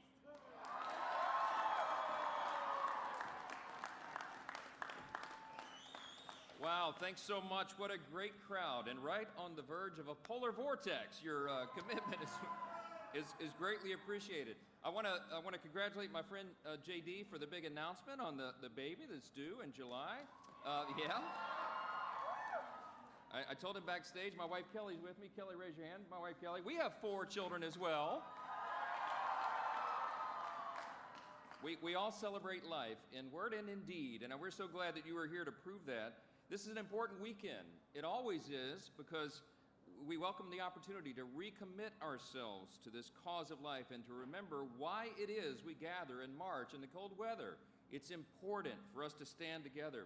And my friends, it's especially important this year because, as you know, this is the year we celebrate our nation's 250th birthday, the greatest nation in the history of the world. The thing that we celebrate about America, there's so much for which we are blessed and we're thankful for, but the thing that we remember, especially at this time, is the foundational truth of America, the bold statement of faith that set this experiment in self-governance, this independent country, along its way.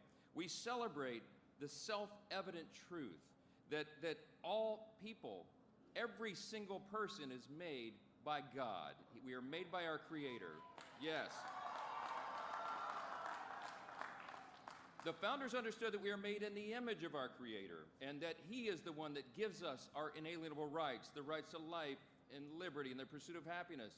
Our rights do not derive from the government. They derive from God Himself, and we need to remind everybody of that.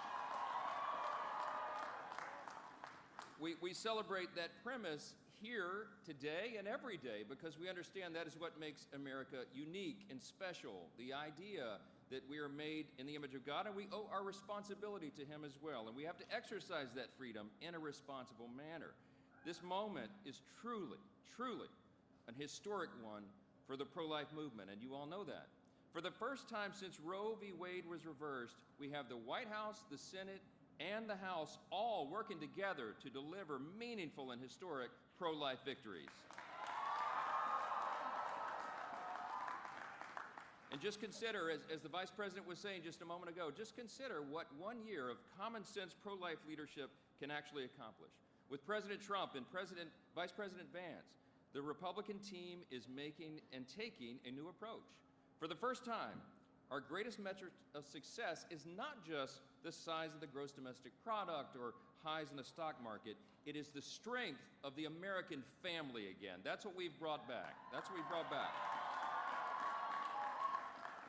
We measure our success on the number of lives we save and the lives we improve and uplift with common sense, life-affirming policies. It's you, my friends, who will help us to usher in America's new golden age, as President Trump says. And as Vice President said here, Republicans are working hard to deliver on the mandate that you gave us in the last election to make it easier than ever before to raise a family in this great country of ours. And because we know that support for American families doesn't end at birth, our policies reflect this. With the Working Families Tax Cuts, for example, we passed the most pro-life and pro-family legislation that has been signed into law in decades, and we did it on July 4th last year. We worked hard, this group of legislators behind me and all of our colleagues, we worked hard to expand the child tax credit, to enhance the adoption tax credit, and we launched the first of its kind Trump investment accounts for every newborn in America. Thanks to this bill, we also delivered the largest middle and working class tax cuts in the history of this country. And yeah, that's right, worthy of applause. We put more money in your pocket, and you can decide what's best for your family instead of government bureaucrats. We also achieved something that is totally unprecedented, and it was mentioned a little bit earlier, and we should say it again. For years now, we know that Medicaid funds have skirted the essential protections under the Hyde Amendment and funneled tax dollars to abortion providers. And we said no more. And in the Working Families Tax Cut, the big beautiful bill, for the first time ever, we finally defunded big abortion, and it was a long time coming. We stand here today with one united voice to affirm the federal government should not be subsidizing any industry that profits from the elimination of human life. And today I'm so proud to stand along so many principal leaders here in Congress. You heard their names. They helped us achieve these victories. Chris Smith, as was said, for 4 decades has been leading the pro-life caucus in Congress. Just this week, Congresswoman Michelle Fischbach. Michelle, raise your hand. She introduced her bill, ensuring federal assistance can be used to support pregnancy resource centers across the country. That's a big thing. We know how important those centers are to give hundreds of thousands of pregnant women and moms a choice in the care they receive. Another warrior, Congresswoman Ashley Hinson, passed her bill, the Pregnant Students' Rights Act, which equips young women finishing their education with the resources they need to choose life. I could go on and on, yes.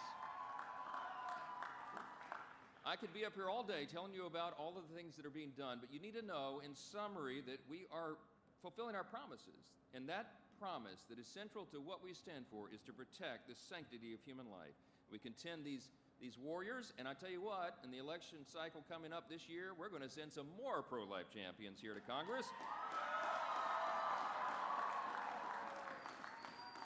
I just want to close with this. It was mentioned earlier that we all have a reason that we march. We all have a reason that we believe so strongly in this principle, and my life story is that one. And in 2 sentences, I was the product of an unplanned teen pregnancy, exactly 1 year before Roe in January of 1972. And a lot of people try to convince my very young parents that they should just take care of that problem. But I am eternally grateful that they allowed me the chance at life.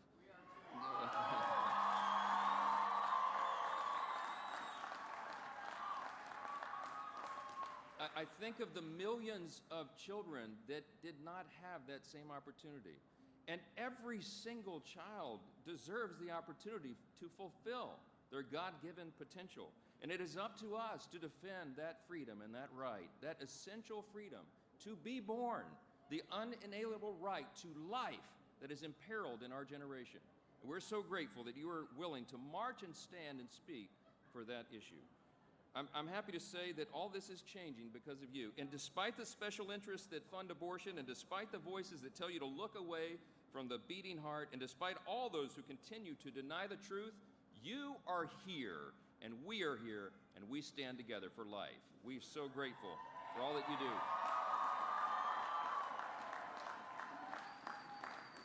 Every single one of you has the power to change hearts and minds and ultimately to save lives, and we can never forget that, and I know that you want. I want to thank you all for coming out, braving the cold and the weather that's on the way. It's worth it. We're going to save lives together. God bless you all. May God bless the United States of America.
afterwards, as well as the families.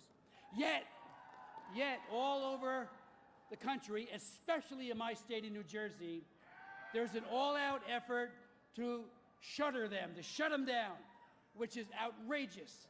The smears that are being borne by the Pregnancy Care Center community are unconscionable, and we need to push back as never before to protect them.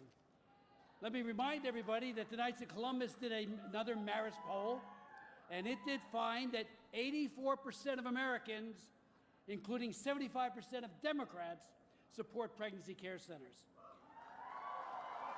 Let me just say briefly, and I know you know this, and I hope the media takes more note of it as this day and these days go on, but the purveyors of death and their enablers in politics and academia and elsewhere aggressively foster a culture of death, and they do employ a seemingly endless array of deceitful tactics, often the big lie, to trivialize and mask the cruelty of abortion. The abortion pill, mifepristone, is baby poison that kills the unborn child by starving the baby girl or the baby boy to death. That's how it works. Starvation, a pill to starve a human being. We now know that the abortion pill, and we've long suspected this, is extremely dangerous to women. And I ask the media, investigative reporters, start uncovering or get rid of this cover-up that we've had since the Clinton administration.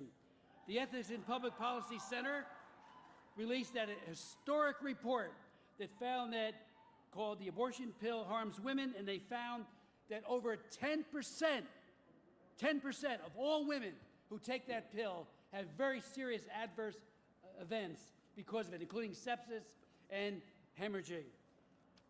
FDA says it's 0.5%.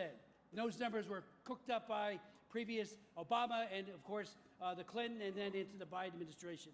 That's got to stop. We've got to unmask this herder, this killer of women, as well as the adverse effect it's having. Let me just conclude. And you heard it from our Vice President so eloquently in his remarks. But President Trump's new comprehensive Protecting Life in Foreign Assistance, also known as the Mexico City policy, and as you know, it got its name because Reagan sent a delegation to a UN conference in Mexico City, and at that, Senator James Buckley and others announced this tremendous policy of no longer supporting any organization that promotes or supports abortion. And then, though, it only applied to family planning, about $500 million. Trump, in his first term, put all global health under that. That was about $9 billion. And today, he's putting all foreign assistance, about $30 billion, under the Mexico City provisions. And that means that the Planned Parenthoods, the Marie Stopes Internationals, and all of these other hideous groups that kill babies, promote the killing of babies, every day of the week, they do it here in Washington, they do it in foreign capitals, are defunded by this administration.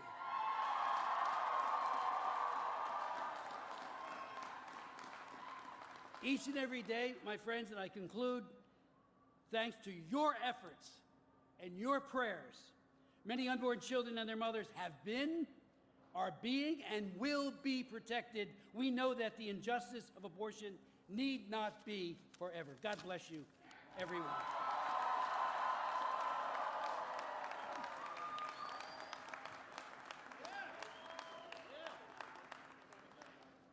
Hello, marchers. I'm very sorry I couldn't be with you all today, but I wanted to send my greetings. My greetings and my gratitude to all of you for making your way to D.C. from every corner of the country to stand up for the right to life. You are here today to witness the great truth that every human being, no matter how small or vulnerable, is infinitely valuable, created in the image of God. Before I formed you in the womb, I knew you, the Lord says in Jeremiah. Before you were born, I set you apart. Abortion is an evil that's too often brushed to the side. But you all are ensuring that we don't brush it aside. And I am proud to stand with you. And I am very proud to be able to say to you today that in 2025, for the first time ever, Congress defunded big abortion. With the Working Families Tax Cuts, Congress enacted the first pro-life law in decades. And thanks to that landmark legislation, this year some of the nation's largest abortion providers, including Planned Parenthood, are prohibited from receiving Medicaid funding. The organizations that have turned the killing of babies into a business are cut off. Next week, we'll be considering legislation to ensure that pregnant college students have access to the support that they need to carry their baby to term and to care for their child. And I pledge to you that as Majority Leader of the United States Senate, I and my pro-life colleagues will continue to do everything we can in Congress to support moms and protect preborn children. We may not always be successful, but we will never stop trying. Thank you all for being at the march today, and God bless you all as you stand up for the great gift of human life.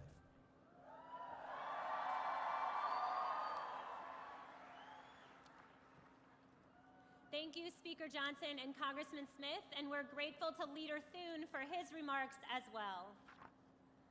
Marchers, we are at a crucial moment for the cause of life on Capitol Hill. Just this week, the House of Representatives passed 2 bills that strengthen support for women, babies, and families, helping ensure that they are better equipped to choose life. Our thanks to the House for passing the Pregnant Students' Rights Act, which ensures that college women who are pregnant have support that they deserve from their universities. And the Supporting Pregnant and Parenting Women and Families Act. Thanks again to our members for those important votes. But now, we have a lot more work to do. So now, today, marchers, you have an opportunity to contact your senators who are right in the middle of debates and discussions about health care in America, and ask them to ensure that any and all government funding for health care, whether that's funding for insurance coverage or funding directly to consumers, is protected by the long-standing Hyde Amendment. In other words, no taxpayer dollars should be used to pay for abortions, including through any form of insurance coverage for abortion. If Hyde is not included, there should be no health care deal. So here's what I'm going to ask you to do. I know your fingers are cold, but pull out your cell phone right now. Take your gloves off if you have to. I know some of you are young enough that you don't carry cell phones, and that's fine. You have an exemption, but everyone else, can you pull out your cell phone and hold it up so I can see it?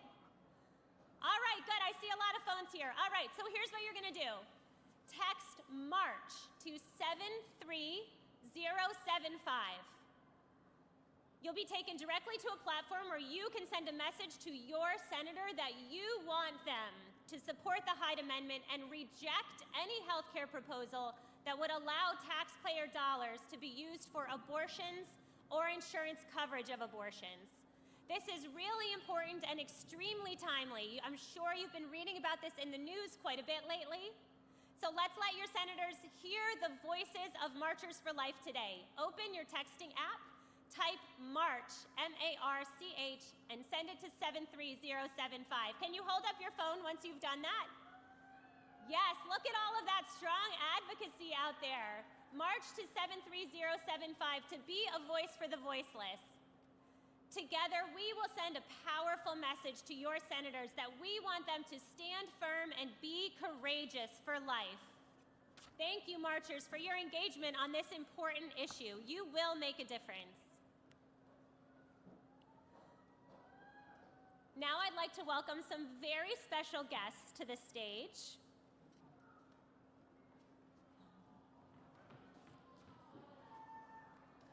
All right. Since we're, hi, honey. Since we're all spending some quality time together today, I thought we should take a minute to get to know each other a little bit better, shall we? All right, so I'll go first. I'm Jenny, your MC. Marchers, I am you. I have been marching, standing out in that rally crowd since I was 18 years old. I know what it took for you all to be here. I know how far many of you drove, how much you sacrificed to be here, how many of you probably didn't sleep that well last night because you slept on a bus or on a floor somewhere.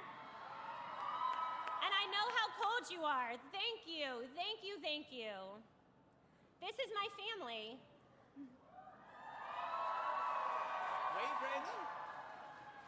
They work and pray and sacrifice alongside me because they love the March for Life too, and they believe so deeply in the preciousness of every baby in the womb. My kids have grown up as marchers, and they are thrilled to see you all here today.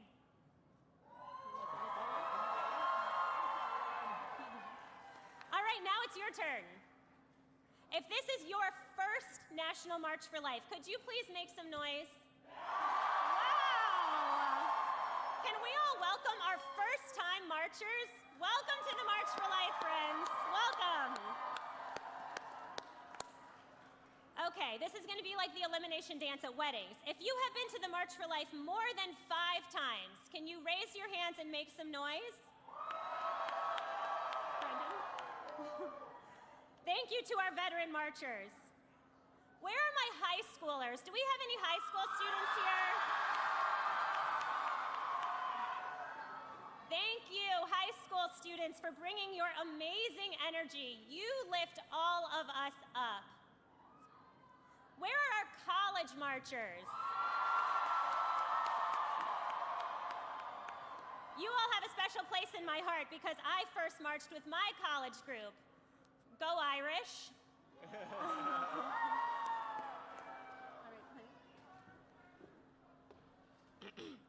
Hello to all of the kids that are here today.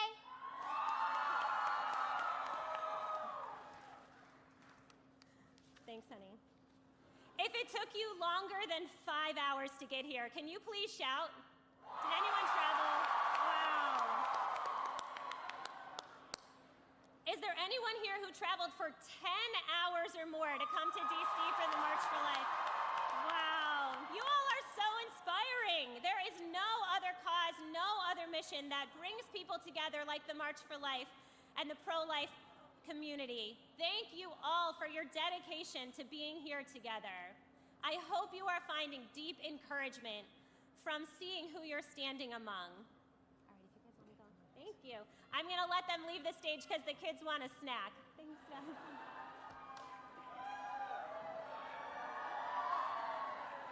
Okay. All right, that was fun. And it was also really important. I wanted you all to hear each other, to get some sense of how big and dedicated and diverse and multi-generational and pan-geographical this crowd is, because I know that you all can't see each other. But I can see you all, and let me tell you, there are a lot of people here today. I cannot even see the end of this crowd from where I'm standing. Marchers, you are part of something really big. And I mean that literally, but I also mean it metaphorically, culturally, historically. You are part of something bigger than yourself and your group, bigger even than just this day and this year. Whether this is your first march, like so many of you, or you're a seasoned veteran, you are making history by being part of the world's largest annual human rights demonstration, standing up for the very least among us. Now, today is the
of you who are here, year after year after year.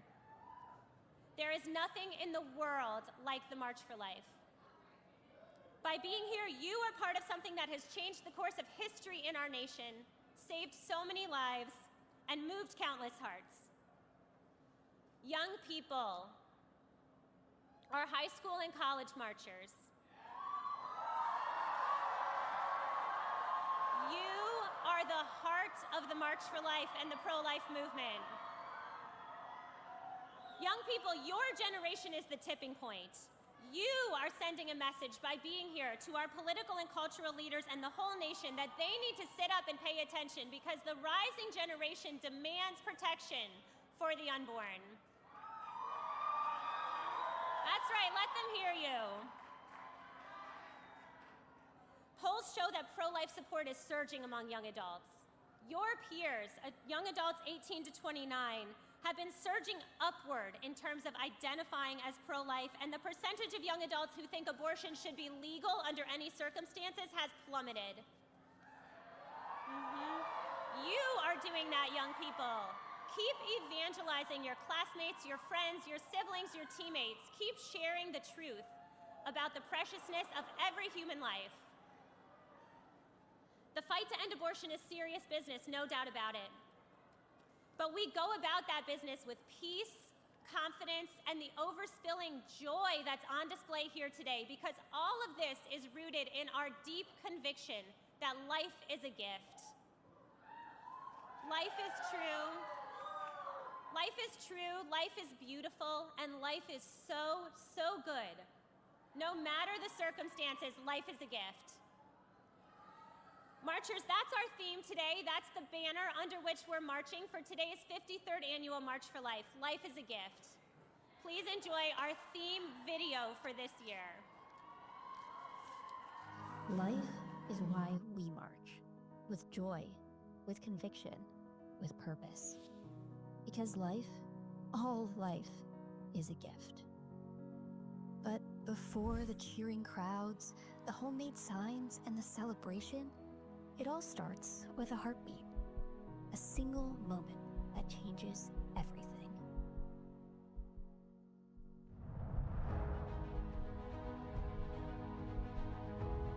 A precious little gift not wrapped in paper or tied with a ribbon, but full of promise.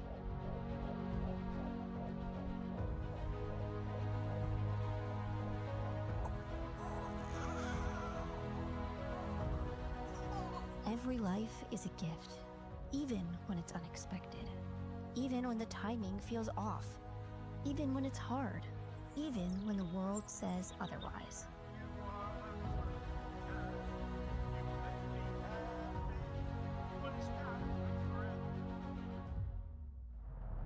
We have been marching for over 50 years, and we will still march on. Because the world needs to hear that every single human life is precious, and because our heritage as Americans includes the right to life. We march as heirs of a legacy of courage, hope, and joy, and on behalf of generations yet to come. We march because life is beautiful, unrepeatable, and perfectly unique. Life is worth protecting and worth celebrating. We march to be the voice for the voiceless. All life deserves a chance, because every single life is a gift.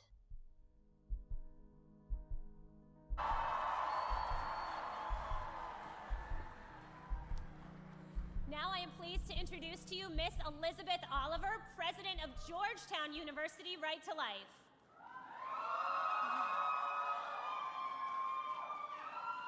Georgetown Right to Life and its growth in the past few years is a perfect example of the surging pro-life sentiment of Gen Z, and we're delighted that they are carrying the March for Life banner this year. Please join me in giving a warm welcome to Miss Elizabeth Oliver.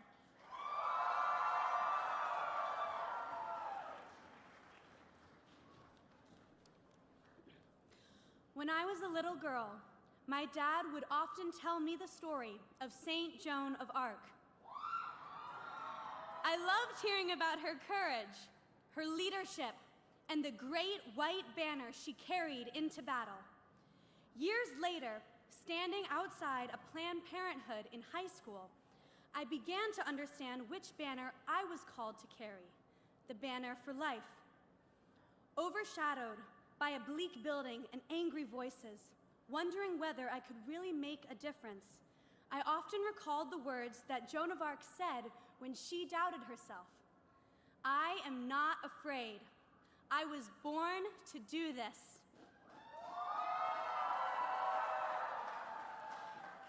This year, that banner for life has become real as Georgetown University has the honor of carrying the official March for Life banner.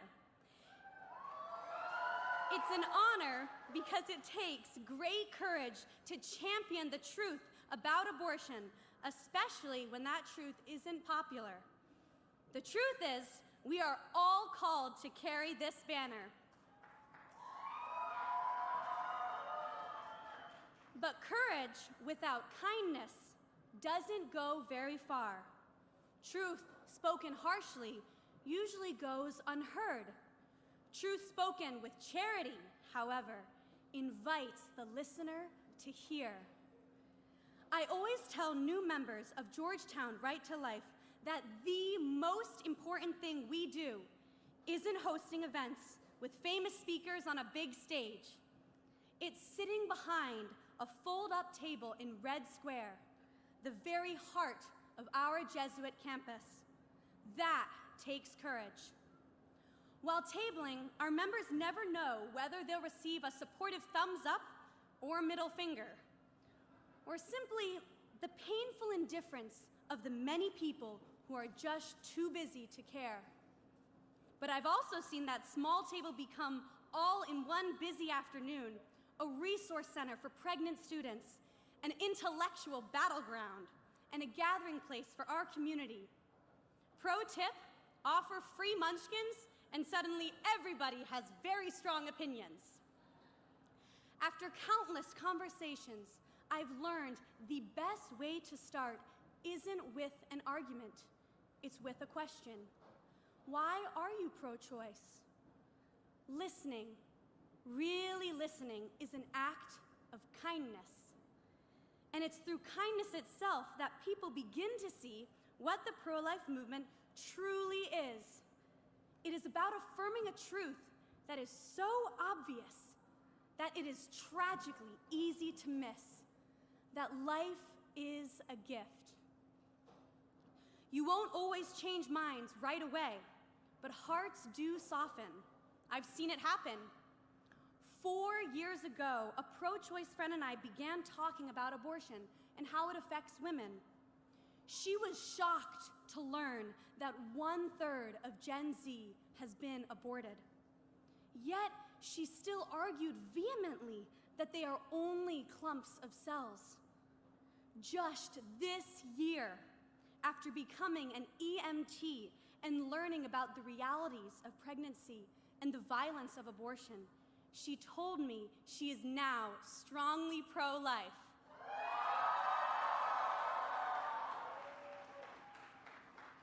I didn't change her heart.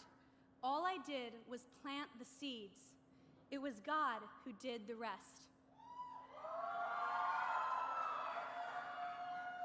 So don't be afraid to speak. Speak with courage, speak with kindness, and above all, speak the truth. You were born for this. This is why we march for life. Thank you.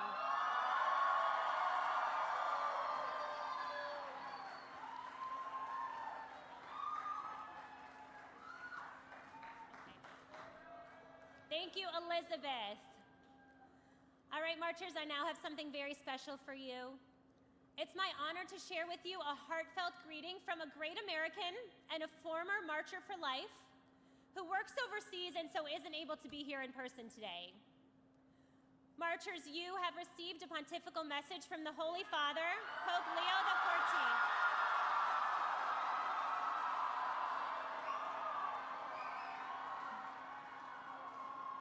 Our understanding is that Pope Leo came to one of the very earliest Marches for Life here in Washington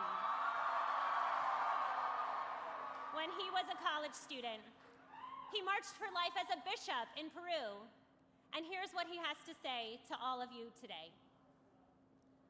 To the participants in the 2026 March for Life, I send warm greetings to those of you participating in the 2026 March for Life. I likewise express heartfelt appreciation and assure you of my spiritual closeness as you gather for this eloquent public witness to affirm that the protection of the right to life constitutes the indispensable foundation of every other human right. Indeed, a society is healthy and truly progresses only when it safeguards the sanctity of human life and works actively to promote it.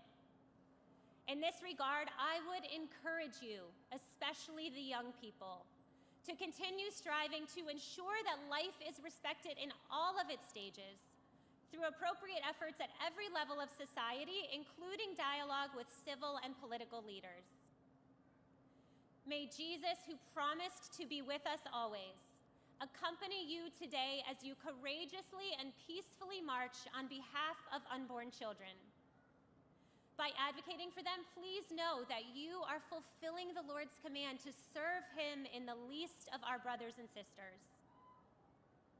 With these sentiments, I entrust all of you, as well as those who support you with their prayers and sacrifices, to the intercession of Mary Immaculate, patroness of the United States of America, and I gladly impart my apostolic blessing as a pledge of abundant heavenly graces.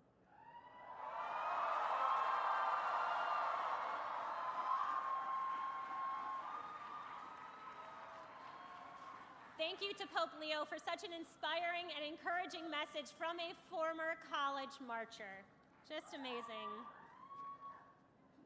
We'll hear next from two incredibly inspiring women. First will be Debbie Biskey, CEO of Options for Her, a pregnancy resource center in New Jersey. I had the chance to visit Options for Her this fall, and I was so impressed by what they do and how they do it, saving so many little lives with deep love for moms. Following Debbie, Sarah Herm, a mother of 4 from Iowa, will share her courageous...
Our mobile units park outside abortion facilities and enter the space where fear, pressure, and confusion are overwhelming women. These women are often abortion-minded. They have been told lies that abortion is their only option. They are not strong enough and their future is over. And then our mobile medical unit shows up. Inside that medical mobile unit, everything changes. Women are met with truth. They are given education. They are shown ultrasound images of their baby, And most importantly, they are reminded that God created them with purpose and they are empowered. When a woman sees her baby and hears that heartbeat for the first time, it is often the first time that she can view her situation from a different perspective. Often that moment can change her entire future, not to mention the child's future. This is what I have learned after a decade of doing this work. When women are empowered with truth, hearts change. When hearts change, perspective changes. And when perspective changes, the world changes, getting us one step closer to living in a nation where abortion is absolutely unthinkable. Saving babies begin by loving women well and sacrificing our lives to support them during their time of uncertainty. At Options for Her and other pregnancy resource centers across the nation, we do not stop once a woman chooses life. We walk with her through the pregnancy, after her baby is born, and as long as it takes. We provide ongoing support, material assistance, parenting education, counseling, and practical resources. We help her grow in confidence and in strength. We help her discover that motherhood is not a limitation, but a call filling with purpose and dignity. And above all, we point her to God. Because real empowerment does not just come from cultural conversations and political debates. It comes from knowing who you are and to whom you belong to. We have watched women who once felt broken, ashamed, and afraid become amazing mothers. Women filled with courage, integrity, and hope. Women who say, I didn't think I could do this, but now I know I can. And now they want to help other women. That is pregnancy center work, and ultimately that is God's work. As we stand here today at the March for Life, let us remember the pro-life movement is not just about opposing abortion. It is about standing for life in all its beauty. We stand for babies. We stand for women. We stand for families. We stand for truth. And we stand for the God who is the author of life. Together, through faith, action, prayer, and courage, we will continue to see lives saved, women empowered, and generations transformed. Thank you for standing for life. Thank you for marching for life. And thank you for believing that truth, love, and God still absolutely change the world. God bless you.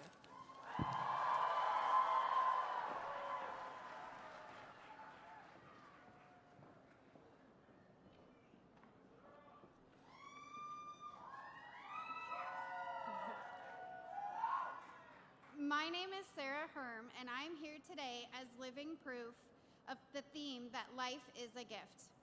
I know this because I have seen it, held it, and fought for it by protecting and caring for each of my 4 children. When I discovered I was pregnant with my 4th child, the father told me I wasn't ready, and his harsh, judgmental words made me feel trapped and alone. He said, 26 years old, 4 kids, 3 different dads, that doesn't look good. His words drove me to call the abortion facility. I was seeking guidance and asked for counseling, but was told that they didn't offer any. My only choice was to schedule an abortion and pay them, so that's what I did. It was a chemical abortion. Before I was given the pills, one of the workers said something during the ultrasound that I will never forget. She said, "You are lucky the heartbeat bill hadn't passed, because if it had, we wouldn't be able to continue. We detect a strong heartbeat." These words should remind us all that our work in the pro-life movement has real impact. The laws that we advocate for have immense power to save lives and support women. In that moment, in that cold, sterile abortion facility, I took the first drug of the chemical abortion protocol, leaving with a brown bag containing more pills for later. As soon as I walked out of the facility, it was as if the world went from dark gray to bright blue. The clinic had felt lifeless. Outside, I felt life again. That sharp contrast between darkness and light made me feel something I will never forget. I instantly began to regret my decision, and I broke down in my car. I continued to try and go about my day, but I couldn't even so much as look in my children's faces without thinking about the child within me. So I started to search. I stumbled upon a hotline number for the abortion pill reversal. A woman with a warm, helpful voice answered the phone. I realized then that I wasn't alone, I wasn't without options, and I could fight for my child's life, and so I did.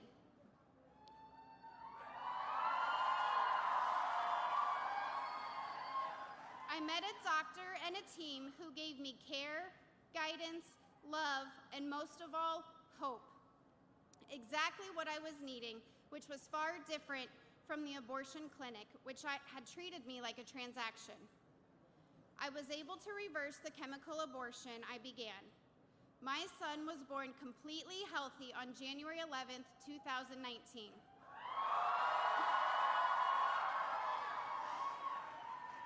And he continues to thrive.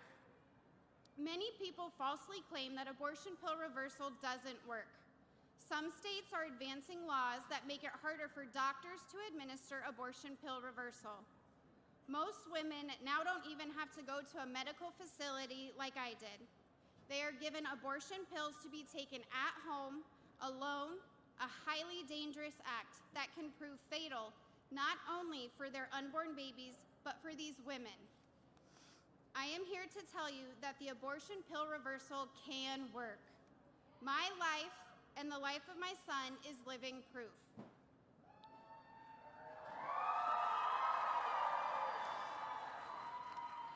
Today, my son is one of the greatest joys of my life. Here's what I want you to know. Saving a life can be as simple as answering a phone call, driving a friend to an ultrasound, or helping her pick out a car seat. Or you can also show up in any little moment. Small sacrifices can become enormous victories that can support moms like me and children like mine. You have that power. Be that person who connects a woman to hope. Be the reason she knows she's not alone. And by the way, thank you to the men here today. Your voice carries weight, and we need you. I am Sarah Herm, and as we stand here ready to march today, join me in making a commitment of being living proof that life is a gift. Thank you.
Was a record year for the State March program, thanks to all of you and all of our incredible local partners who helped make this possible.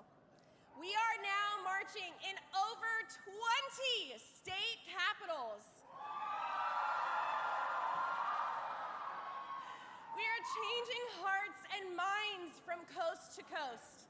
And joining me on stage are some of my colleagues, representatives from our wonderful State March partner organizations. And I am so honored to be able to introduce them all to you today.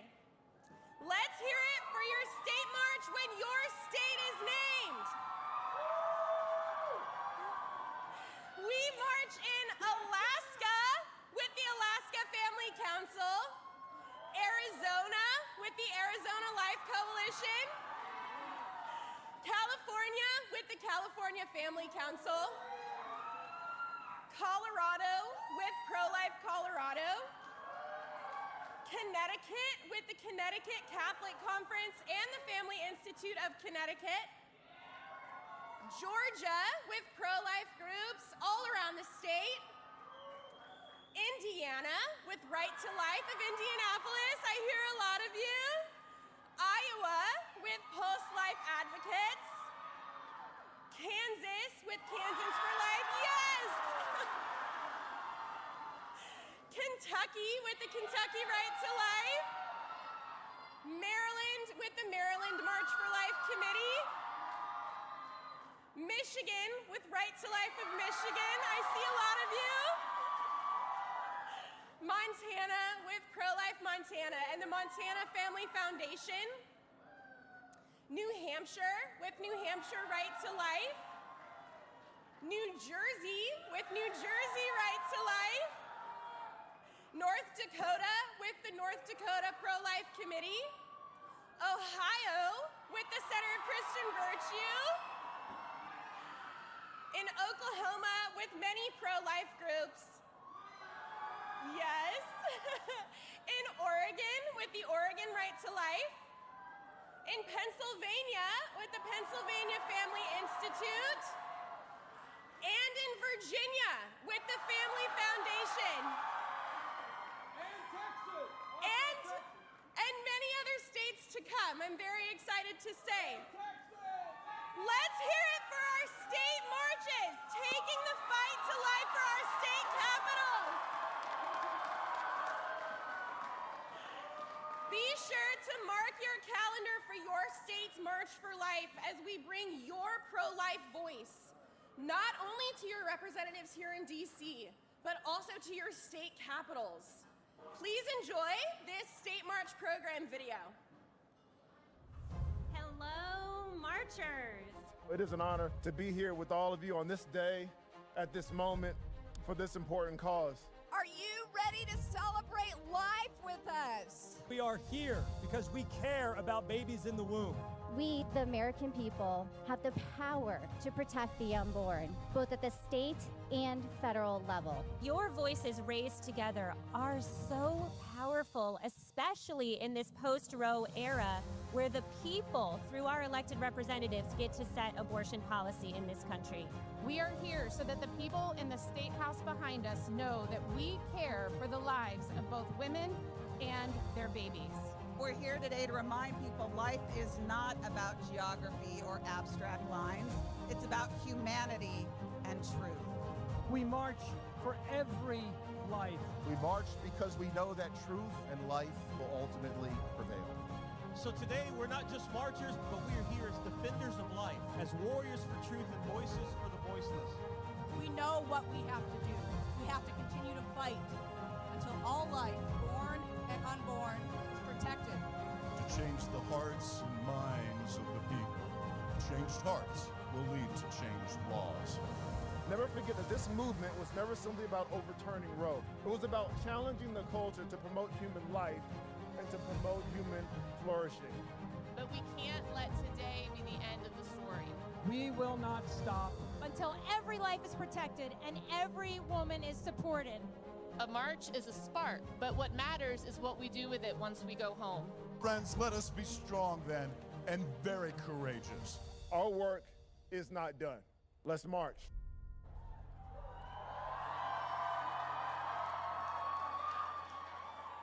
As you can see, a number of additional friends have joined me on stage. I am now surrounded by some of our incredible pro-life leaders from across the nation who work each and every day to build a culture of life in their communities. You can see their names on the screens to my left and to my right.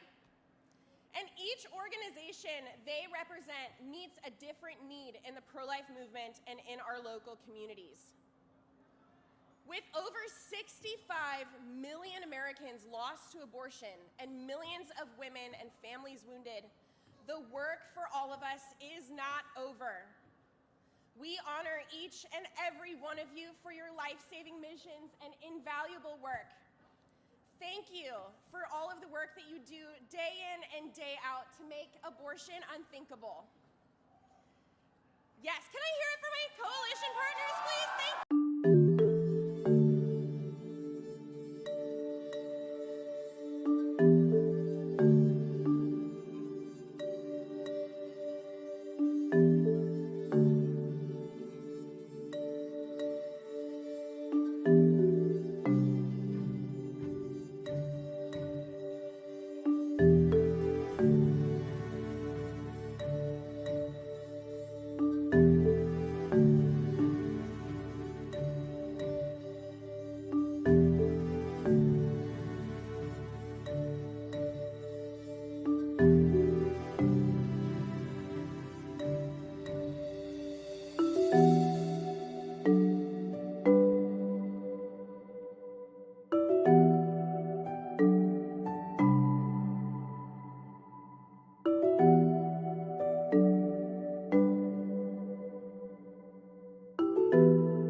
Thank you.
Thanks for being with us here on Live Now from Fox. I'm your host, Christina Evans. Do want to show you some of the live vantage points that we have coming into our newsroom. Taking you out to this stakeout camera that we have outside of the White House. If we get any remarks from any significant officials, we'll make sure to take you out to them here on Live Now from Fox. In the meantime, this is what we're waiting on to get started in the next few minutes. It was initially scheduled to begin at 1:30 p.m. Eastern Time. We're going to be hearing from the governor of Maryland, Wes Moore, as he is addressing some of those Marylanders ahead of the winter storms that is expected to impact much of the state. So once this gets underway, we'll take you out to it live. In the meantime, want to continue to listen in to the remainder of those comments that we had received coming to us out of Charlotte, Mecklenburg in North Carolina. Let's listen into that here on Live Now from Fox. Prepared, but preparation doesn't stop with the city. The time is now to act before the storm arrives. Taking steps today can make a real difference in keeping yourself, your family, and your neighbors safe. Please take a moment to check your smoke alarms and carbon monoxide alarms and make sure they are working. These devices save lives. We'll now open the floor for any questions of any member up here. This is from somebody at our station at WCNC Charlotte, another reporter, but we did want to ask for anybody that was here during the 2022 ice storm. The city records showed that was the most devastating weather event of the last 25 years when it came to property damage costs. What's the extent of that property damage? What was the biggest concerns when it comes to the storm that we're looking at this weekend?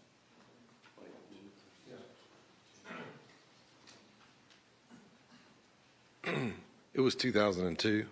Sorry, it was like No, you're good.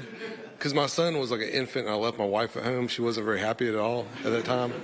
And I came to work at like 2 in the morning and I was listening to John Hancock going down Providence Road.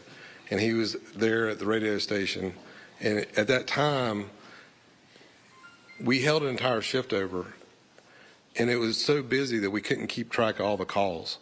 And I remember walking on Fire Station 3 at, I don't know, 3 or 4 in the morning, and all the firefighters were laid out on the floor because they'd been up all night. So there's no one way to like figure out like how much damage. You know, that is a very, I'm always very leery when someone says this is all the damage. Like, who counts that? I don't know. Where does that number come from? Well, we will say, and so for anybody, insurance is always your first line of defense. Okay, make sure you have insurance. But then we're worried right now about lives. And so we want to make sure that no one loses their life in Mecklenburg County because of this storm. We want to make sure that parents know where their kids are. We want to make sure that people are selling the message, stay off the roads. Be prepared now and stay off the roads. I don't know if that answers your question, but it's kind of difficult. I know. Brett's got a question, of course. It's what he does. Just curious, in terms of like, what specifically will you guys be doing? What calls will the fire department be responsible for? All the calls that we normally are responsible for, so, right? So fire, rescue, we run EMS calls with medic, make sure we take care of anytime, you know, fire department never says no. We go on everything, but we're going to see those will be increased. So we expect on a normal day, we might run 200 to 400 calls. I would say during this storm, that will be magnified times 3 or 4. So we're going to be very busy, the firefighters are. Down power lines, power goes out. When it goes out, it's a problem because you have electrical issues. When it comes back on, you can also have electrical issues. People falling, people having accidents that didn't heed the warning to stay off the roads. Because there's nothing out there that fixes driving on ice, right? It's not a good idea. We've all been there. Man, I shouldn't have come out. We're driving on ice. There's nothing out there that will solve that problem for you. But we will be responding. So that's the other thing. Emergency services is going to come. We're going to do everything we can to get to everybody. But we're going to have our own challenges, right? So all of our police cars, our ambulances, our fire trucks, we are mission first. We're coming as soon as we can get there. We're not going to stop. We're going to go to the emergency call. Just keep that in mind. So, but we're also putting our own folks at risk. This is a risky job. If you work in emergency services, this is not a Walt Disney World. You didn't sign up for that. So, but yeah, we're coming.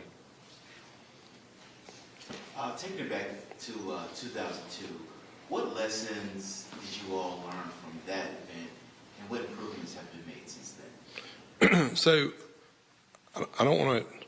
I was a rookie firefighter, you know. I was having a blast. We went to all kinds of stuff. But in all honesty, Charlotte, Mecklenburg County, we have a culture of preparedness here. We have a culture of emergency management. And when I say that, we had a call this morning with 90 people on there from the city, the county, the towns. All the city and town managers are tied in with emergency management. All the fire chiefs are tied together. All the police chiefs are tied together. The public works folks are tied together. Emergency management, our job is to connect all those resources. And so we're always working to make that better as we go forward. Are there challenges? Yes.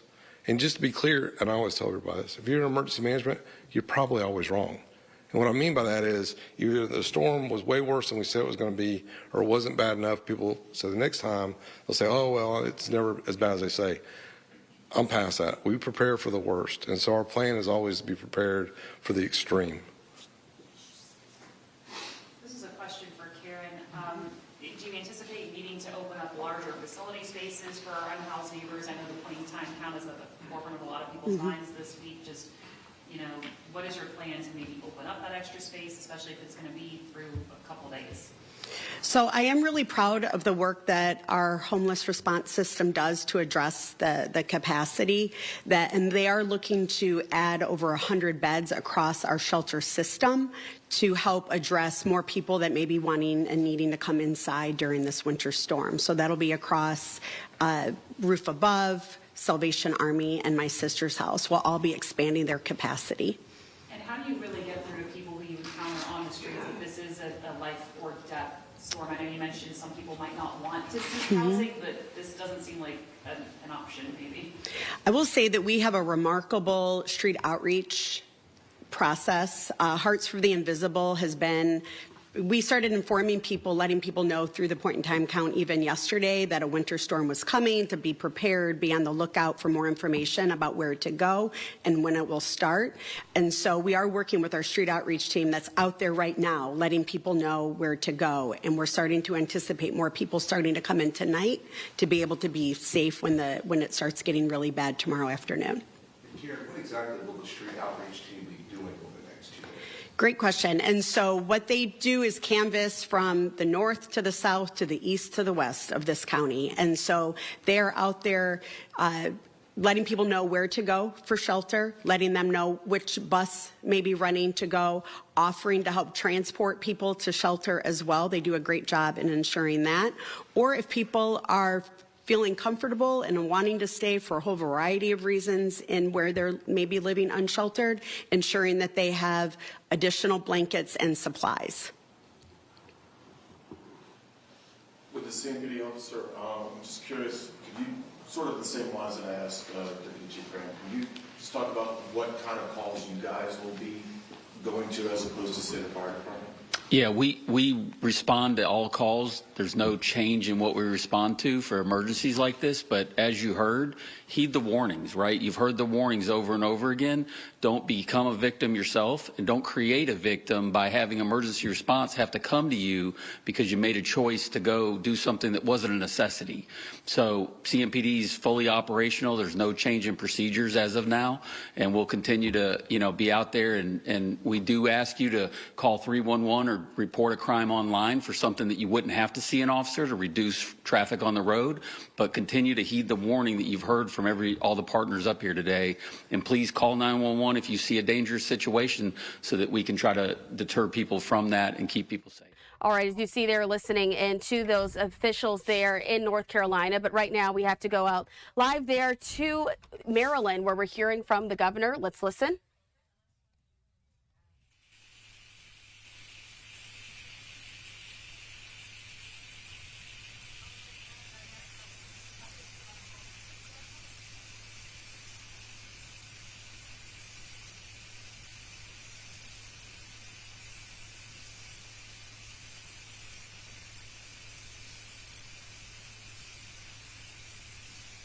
All right, so it appears that the camera that's there in the room is not feeding out sound at this time. What we're going to try to do quickly here is behind the scenes find yet another vantage point there in the room to listen in to some of those officials from Maryland. And so as we're working here behind the scenes, we're trying to see if he's live on any of his other forms of streaming. We just found one. Thank you to my producer, Ryan. We're going to head out to that shot. It's for everyone in the state of Maryland to understand the seriousness of this storm and to be partners in making sure that everyone is going to be safe. Forecasts show that this winter system could impact all of Maryland. I will repeat. Forecasts show that this winter system could impact all of Maryland, from Western Maryland to the Eastern Shore, and a storm of this magnitude demands an all-of-government response that protects all of our people before, during, and after the snowfall. It requires all of Marylanders to do their part. And our team has been closely monitoring the forecast all throughout the week and been doing remarkable work in getting the state ready. On Wednesday, I declared a state of preparedness to ensure coordination across all of Maryland's state agencies. And we know a storm of this potential has a chance to pose a serious threat to our people, to our communities, and to our infrastructure all across the state of Maryland. And while Secretary Strickland and Acting Secretary Thompson will provide more details and also more guidance during this press conference, I want to also thank them, their teams, and all of our state agencies for the work that they have done in advance to making sure that our state is ready. I want to thank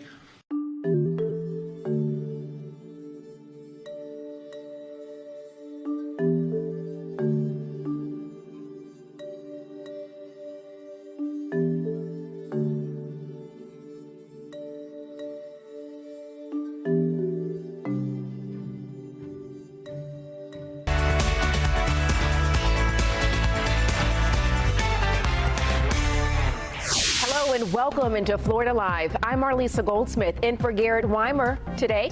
Thanks for joining us on this fabulous Friday afternoon, live on Fox Local, YouTube, and Fox 35 TV. We have a great show for you today. Coming up on Florida Live, Rolex 24 weekend is well underway at Daytona International Speedway.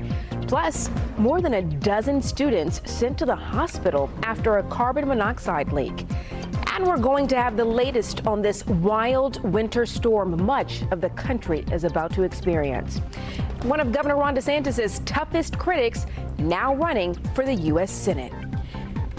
There's a huge race out at Daytona International Speedway happening this weekend. The Rolex 24, of course. Infield camping is open and fans are going to be out all weekend long. Fox 35 Storm Team meteorologist Laurel Blanchard joins me now. Hi there, Laurel.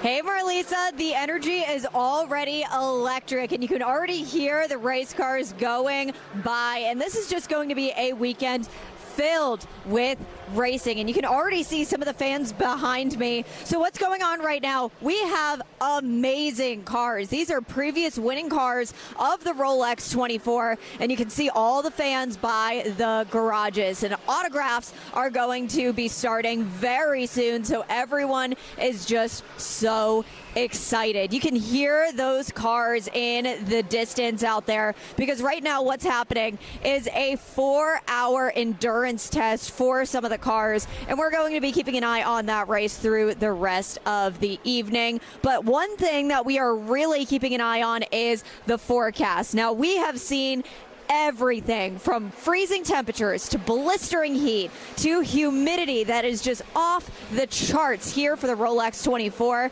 And usually all of those conditions happen in just one race, because all of these drivers are going to be driving over 24 hours. So with that, there's going to be a lot of temperature changes, but luckily what's going to remain consistent is that we are going to be seeing those clear skies. But something that really we're going to be watching for, again, is that temperature fluctuation, which we were talking with one of the engineers a little bit earlier on in the week, and temperature is one of the main points that all of the teams really use in order to make sure that they are attacking this race right. Here's, for example, especially when the temperature gets warm, it heats up the track, and that really puts a number on the tires. So they have different tires in order to make sure that the temperature and the tire grip is perfect so the car can do its most efficient speed, because that's going to be the number one thing, is the speed for this race. And that's overall what we're going to be continuing to see, is a lot of speed. Taking a look at the weekend ahead. If you are coming out to the Rolex 24, bring your sunscreen. You can see that that sun is bright and it's going to be shining all weekend long. Marlisa, we'll send it back to you from Daytona International Speedway at the Rolex 24. Meteorologist Laurel Blanchard, back to you. Laurel, thank you so much. So fascinating how this weather is impacting the people who will be racing here, especially in comparison to what folks are dealing with across the rest of the nation. Laurel, thanks so much for that report. We appreciate it.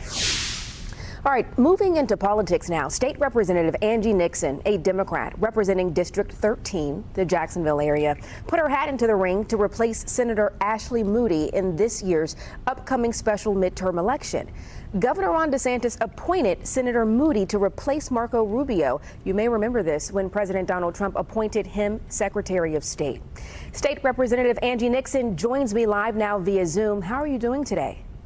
Hi, I'm good. Thank you for having me. Absolutely. Good to see you on this Friday. All right, Representative Nixon, you announced you weren't running for re-election back in October. I know that there was plenty of speculation about what would come next for you. When exactly did you decide on a Senate run?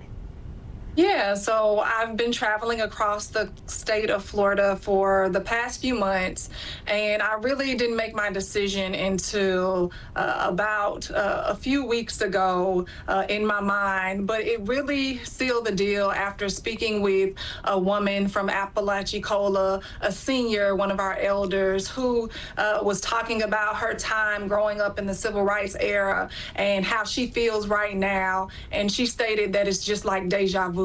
And that is something that was really unsettling and very troubling for me, knowing that many of our seniors who were struggling, trying to just live a decent quality of life are now struggling right now as well. And so I wanted to go to DC to push back against all of the harm and cruelty that's coming out of this Trump administration.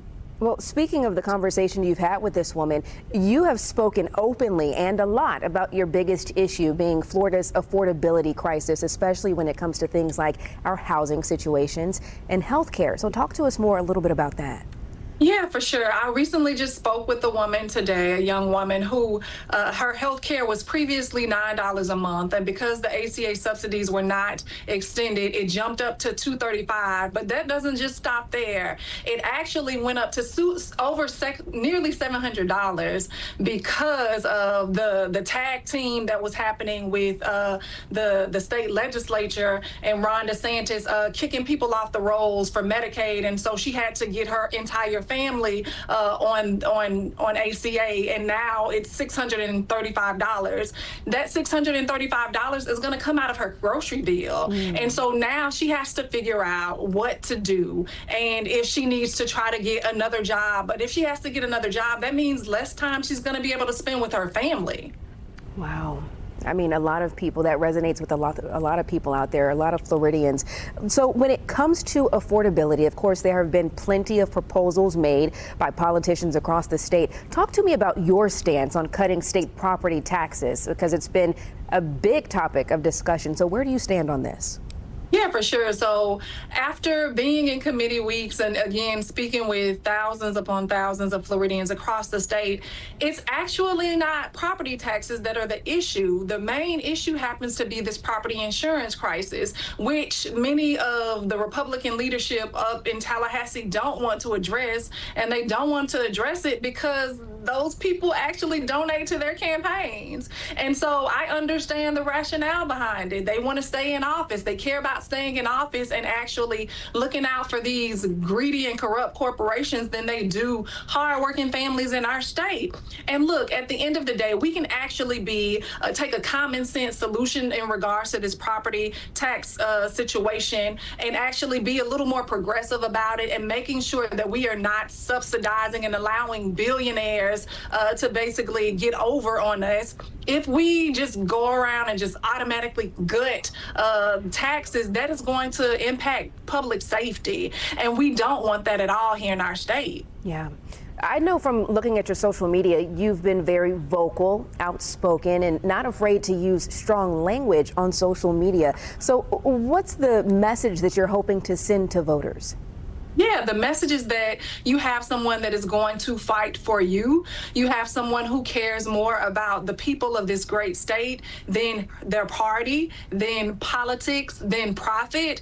I was born and raised in Florida, and I have 5 kids from a blended family with my husband. And at the end of the day, I want to leave this state a better place for them than what they have right now. And so folks need to know that I am someone who is totally totally accessible to them. I am someone who's very transparent and someone they can hold accountable. Too often, we have elected officials that go to DC like Ashley Moody that don't return phone calls, don't respond to emails, don't show up to town hall meetings. I'm a community organizer as well as a small business owner. I have an open door policy, and that is something that I have done since I have been elected and before I was an elected official, and it is something that I would carry on to DC.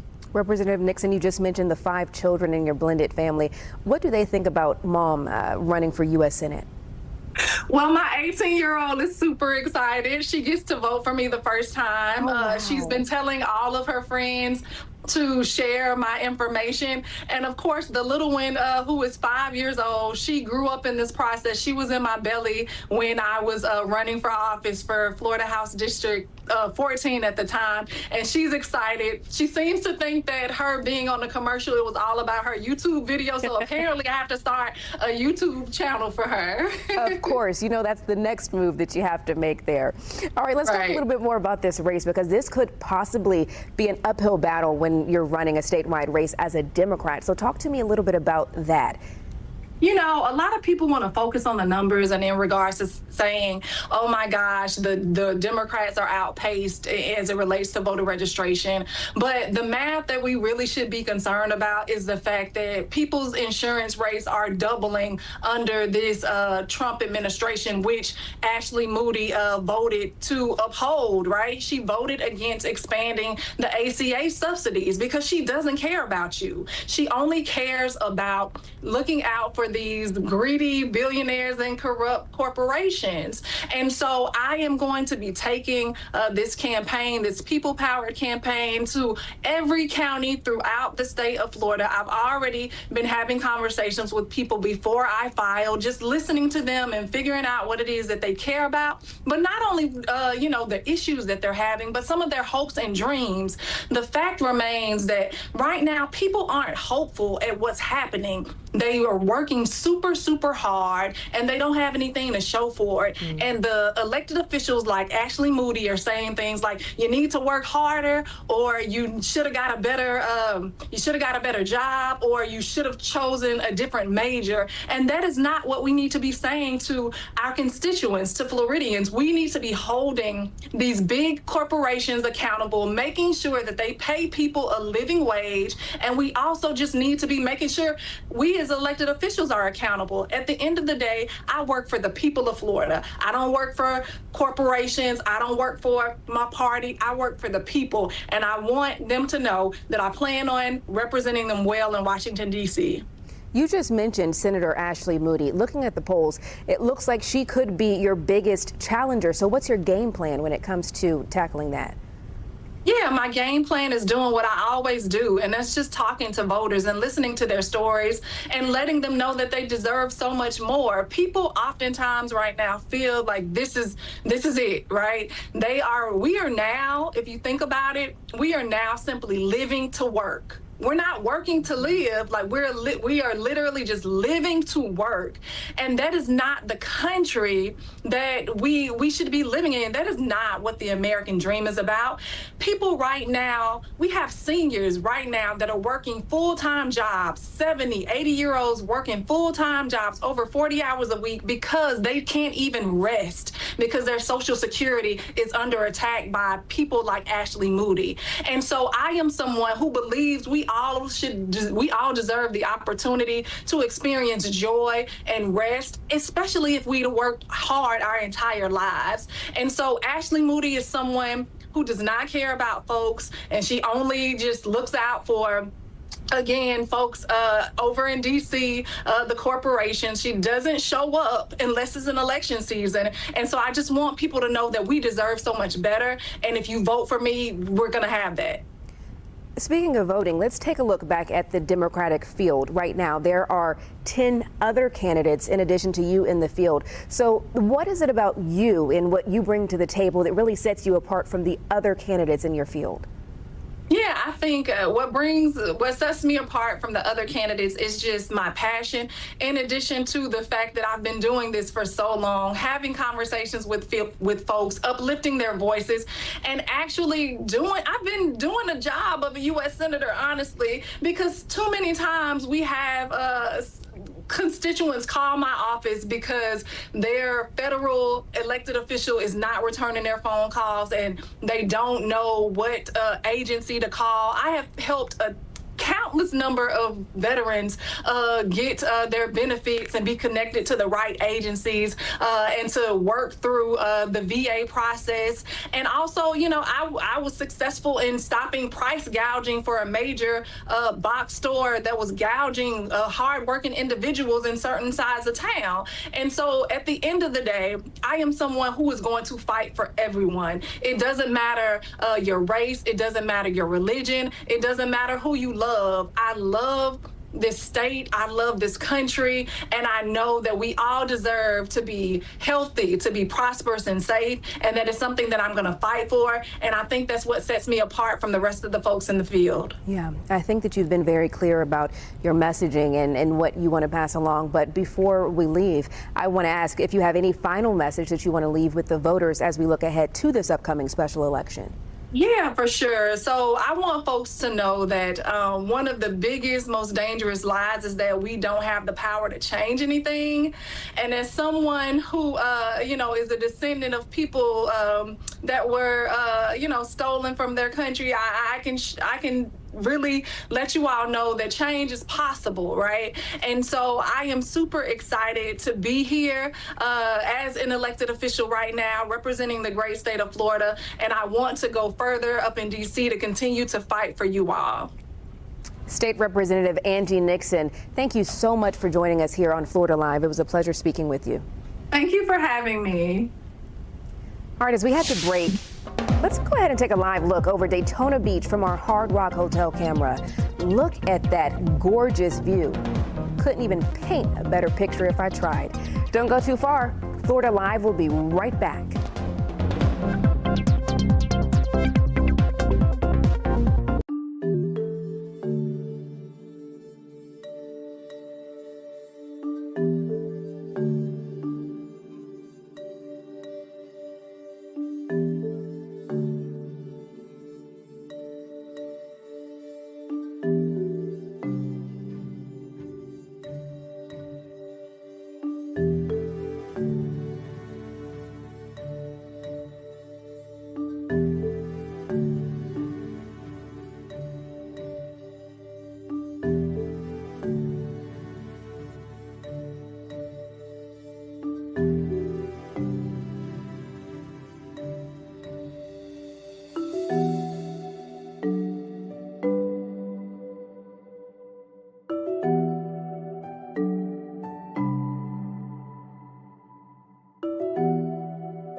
Welcome back into Florida Live. It's time now for our Tampa Connection, and we're going to go out to Fox 13 Tampa digital content producer Nancy Gay. Hi there, Nancy.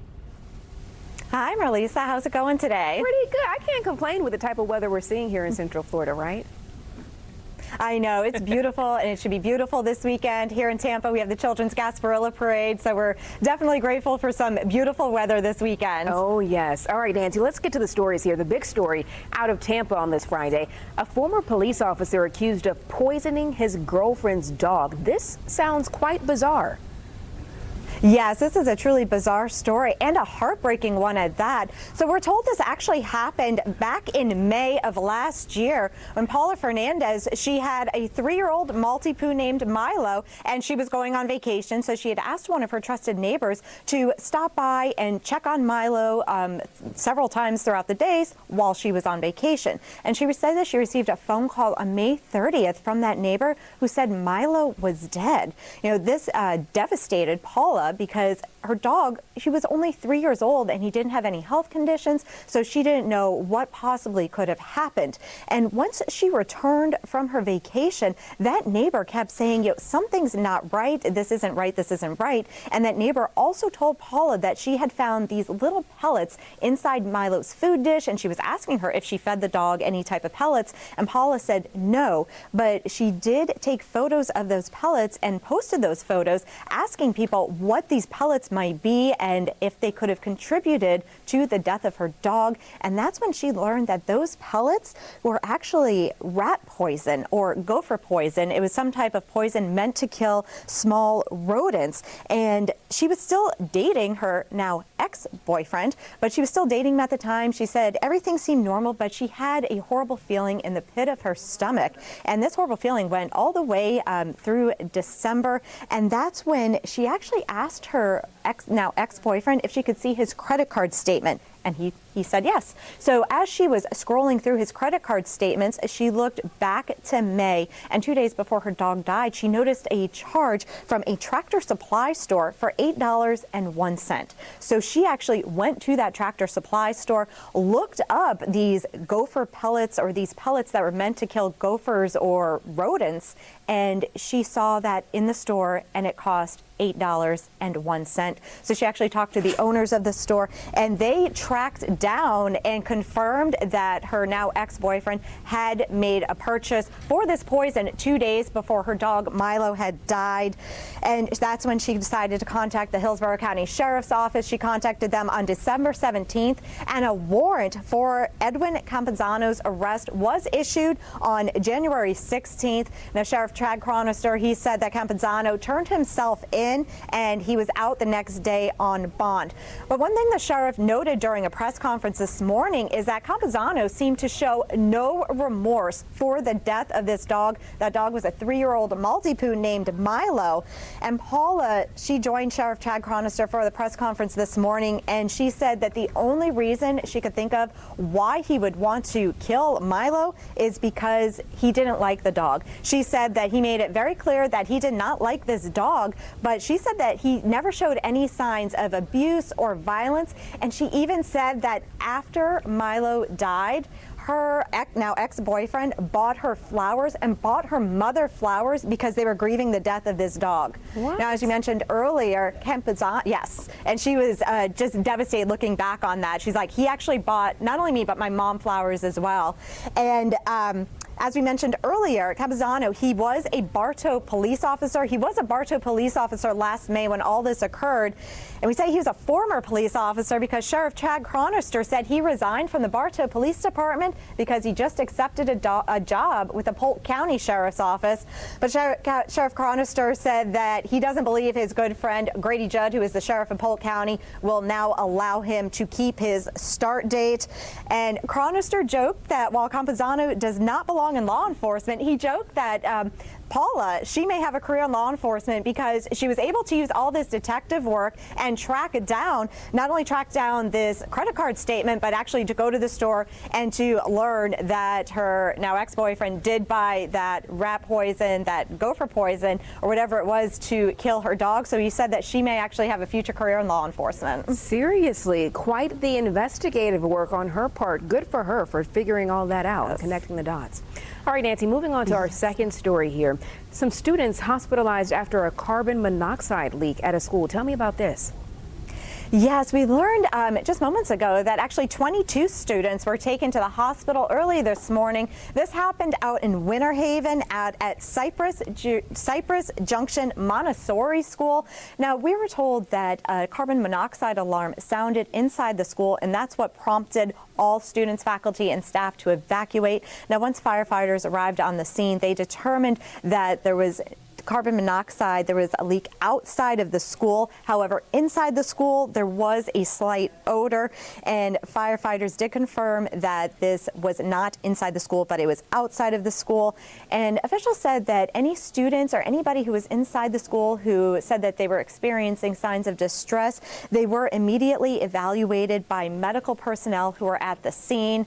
And we're told that 11 students were taken to Winter Haven Hospital via ambulance, and another 11 students who said they were experiencing some sort of distress, they were taken to Winter Haven Hospital by a school bus, and we're told that all of these students are in stable condition, and all of their parents have been notified about what was going on at the school. And the remaining students and staff, they were safely escorted to a building that was right next to the school. However, it was not connected to the school. Now, crews said that they have completed a thorough inspection and ventilation of the building as well as the air quality. They say it is now clear. However, crews, they are remaining on scene out of an abundance of caution, just so they can stay there and evaluate to see if anything else pops up here in the near future. All right, Nancy, lastly, residents at an apartment complex want St. Petersburg to save their building. So what's going on with them? Yes, now many of these tenants, they say they don't have anywhere to go, even though this building is in what you might call disrepair. Now, this complex is actually owned by a company out in Dallas, and that company is now facing foreclosure. And so the St. Pete's tenant union is asking the city to step in and actually purchase this building. Now, a tenant we spoke with said over the past few years, it's been especially difficult because a lot of people who live there were moving away, and they were experiencing a lot of maintenance problems. And back in August, the city actually threatened to shut off the water to the complex, saying that its owners actually owed $400,000 in unpaid water bills. Then in November, 30 tenants, they narrowly avoided eviction after the fire department found several safety violations. Now, with the property now facing foreclosure and actually a potential auction, that St. Pete Tenants Union, they're asking the city to please purchase this building so that these residents can keep their housing, so that they can stay where they are. Now, in a statement, the city told us that it is working closely with the Tenants Union, but it does not currently have a plan to acquire that building.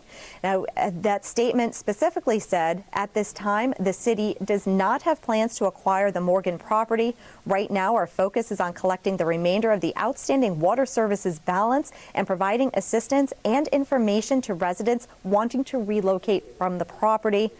Now, despite that statement, City of St. Petersburg City Council Vice Chair Richie Floyd, he told us that the idea is worth discussing and said he is working on getting a discussion on the books with the council.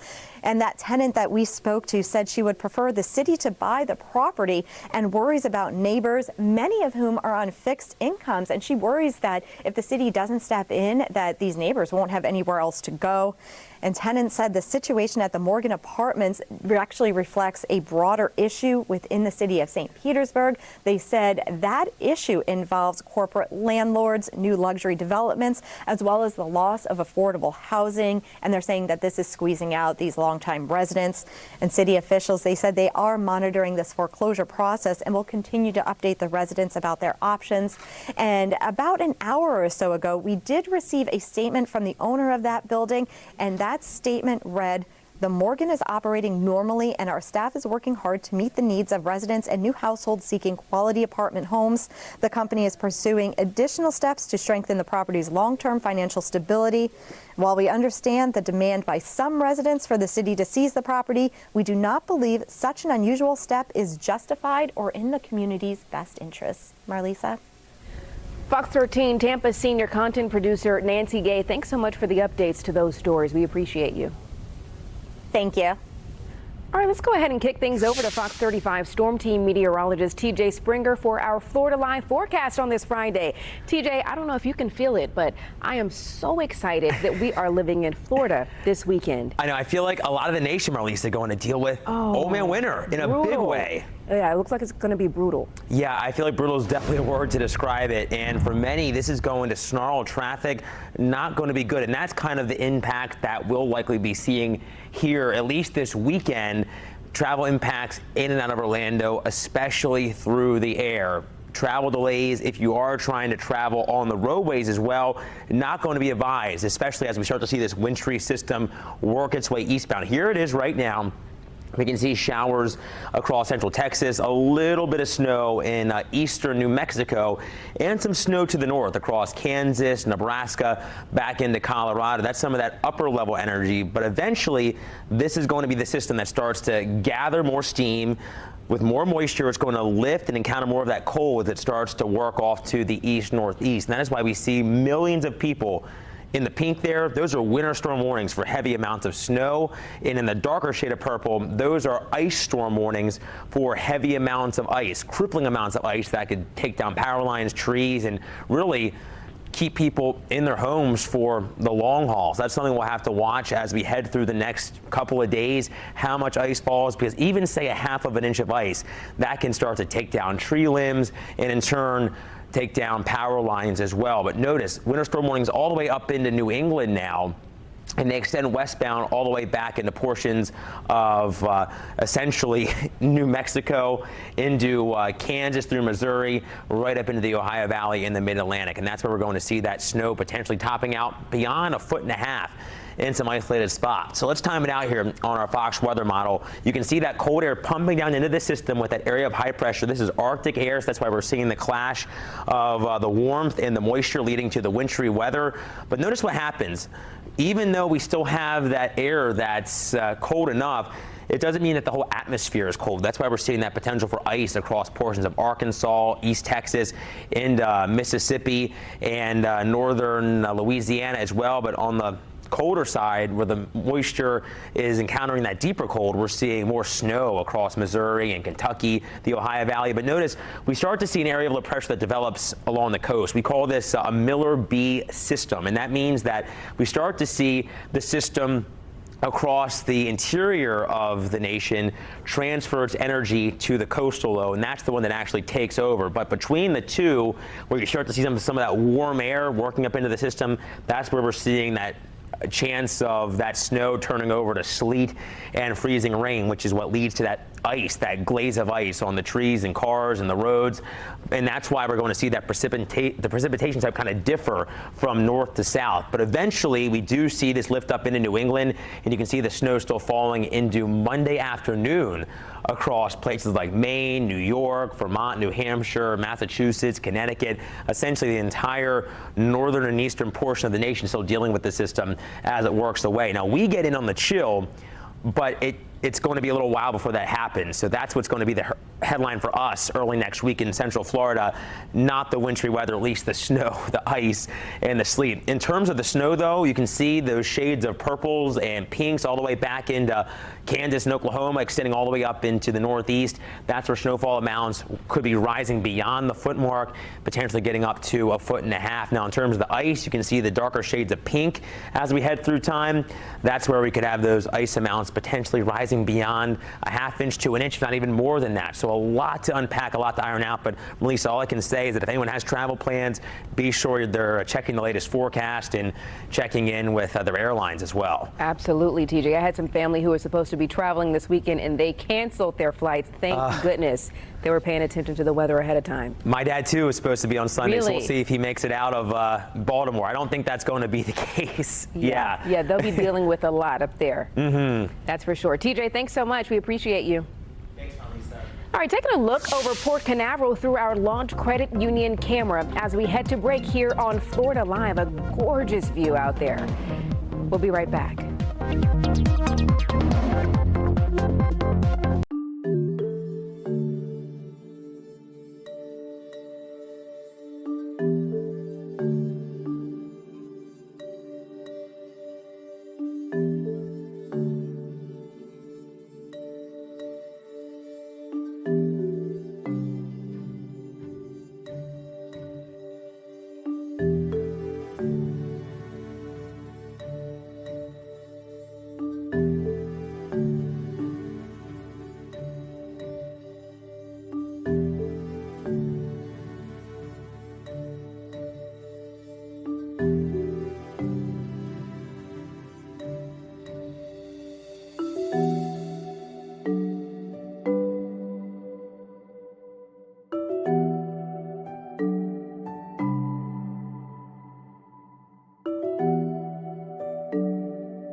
Welcome back into Florida Live. I'm Marlisa Goldsmith in for Garrett Weimer on this Friday. Thanks for joining us on Fox Local, YouTube, and Fox 35 TV. We continue to follow reports of ICE eyeing an Orlando warehouse as one of their newest immigration detention facilities. Local organizations like the Hope Community Center are now calling on Orange County leaders to sue Governor Ron DeSantis and the state to stop these facilities from operating here in Central Florida. Earlier today, Fox 35 spoke with the executive director of the Hope Community Center about why he's recommending this course of action. Let's take a listen.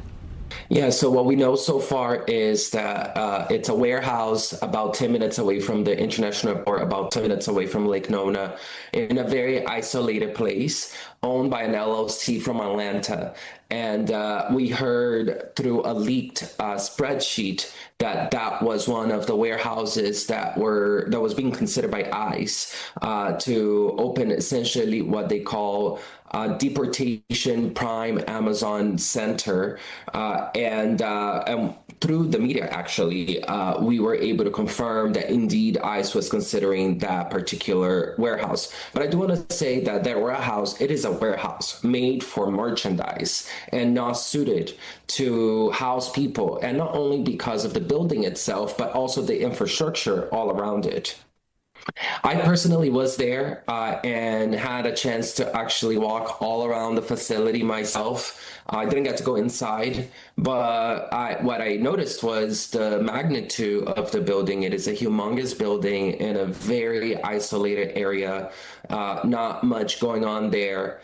And also several other warehouses that now are being occupied by other companies. So again, it is not an area that's been suited to house anybody. And also it is completely inhumane to think that individuals, human beings, will be housed in a place made for merchandise.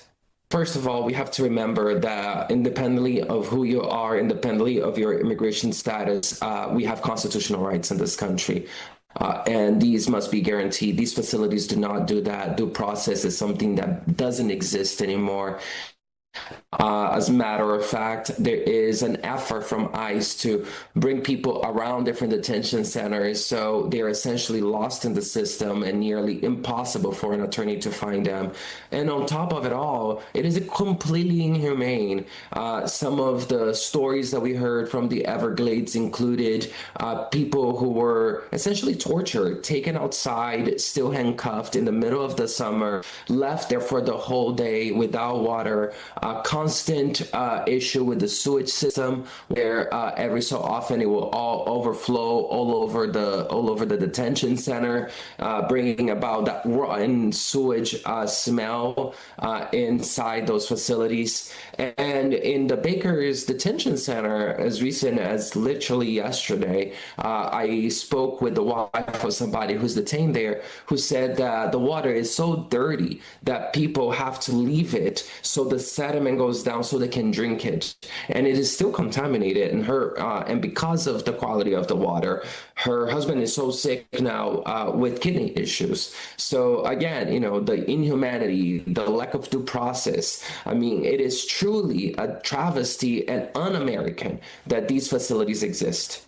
We don't have to be part of this current iteration of the IGSA, which is the agreement that allows ICE to house inmates from all over the state. So it's not only people from Orange County that's been housed in our jail right now, by the way, and our county doesn't have to do that. This is the reason why we are demanding at this point for our Mayor Demings and our commissioners to sue the state for clarification, because taxpayer money is being wasted, because lives are being destroyed, and because our families are living in fear.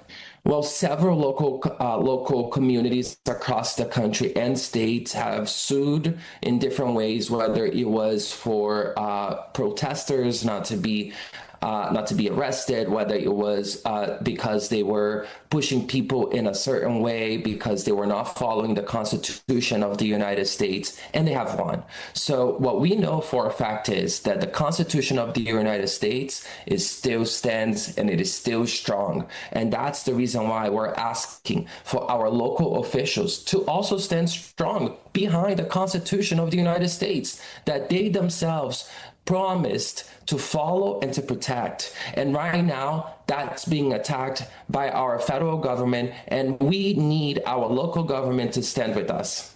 Orlandians and Central Floridians believe in diversity, believe in each other, know that we are not the enemy.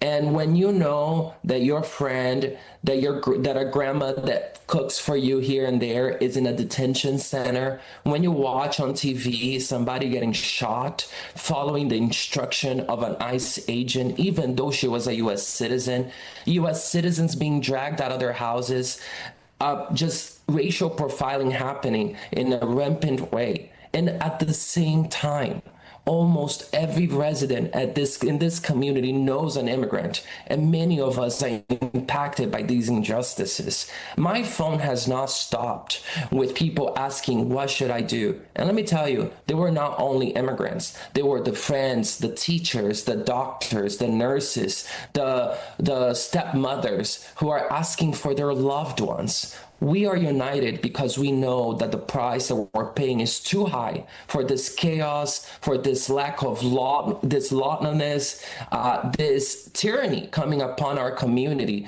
And that's why we are showing up in protest. We are showing up in our county commission meetings. We're planning to show up in our city council meetings until our voices are heard. All right, let's go ahead and take a live look over Orlando this Friday afternoon. A gorgeous view of the city, beautiful. You're watching Florida Live. Don't go anywhere. We'll be right back.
Welcome back into Florida Live on this Friday afternoon. Again, I'm Marlisa Goldsmith. Happy to be here with you today.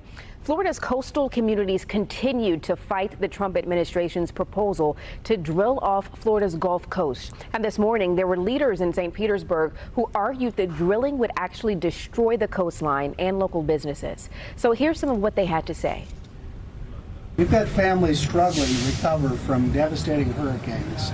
The impact of what happens 100 miles off in the water, just affecting the lives of our citizens today.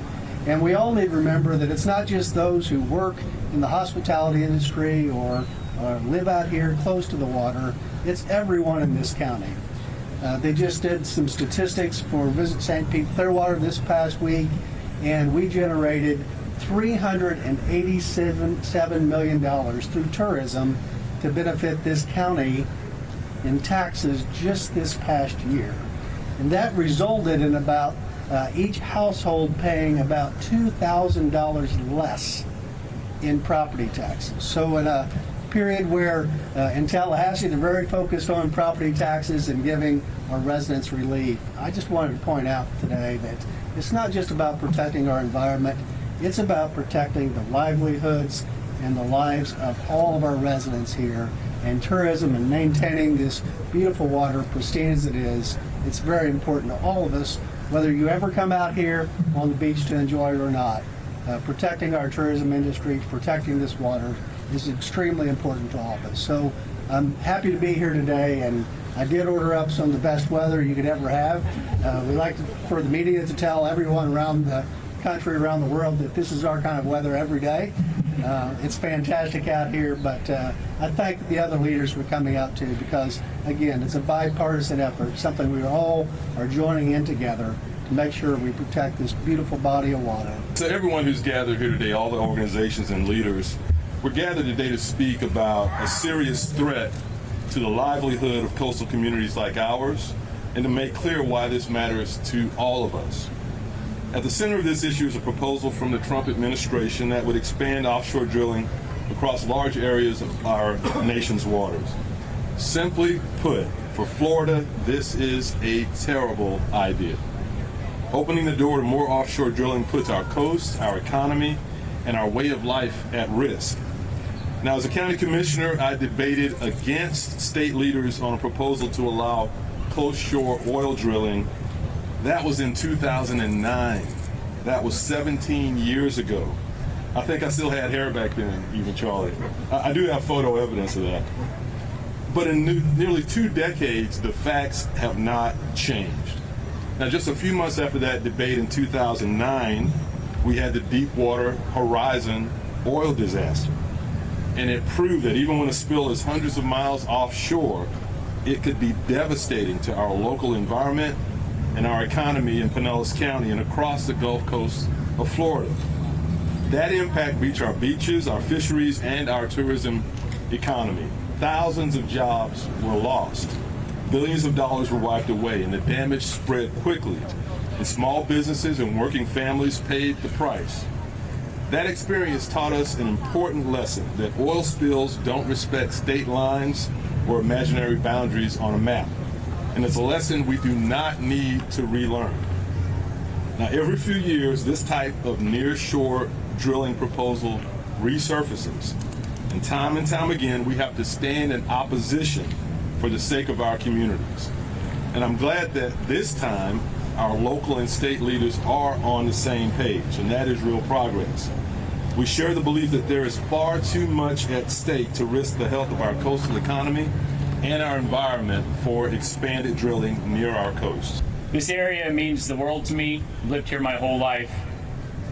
I think that most of this has to be being proactive. I believe this is being proactive for all of us, not reactive.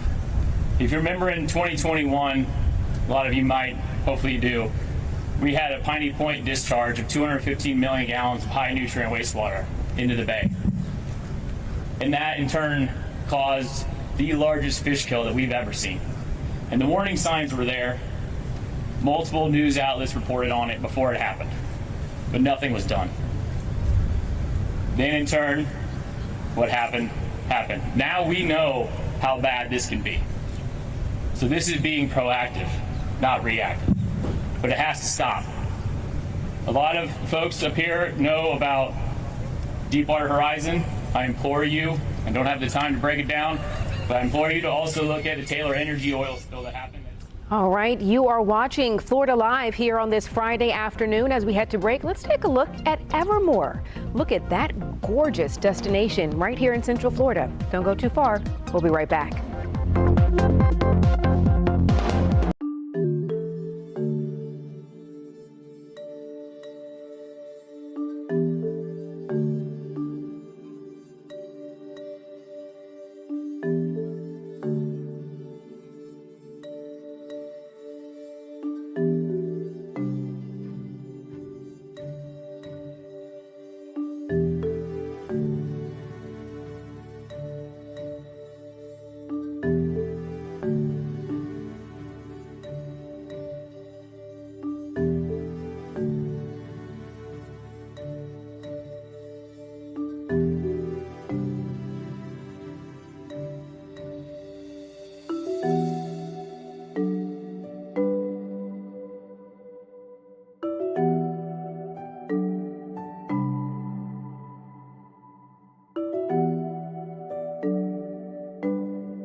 Welcome back into Florida Live. I'm Marlisa Goldsmith. We are in for a beautiful weekend. We're talking highs in the 70s this weekend, folks. And tonight, the Tampa Bay Lightning are getting ready to play hockey outside at Raymond James Stadium. Here's what some of the players had to say about tonight's big matchup against the Chicago Blackhawks for the NHL's Stadium Series.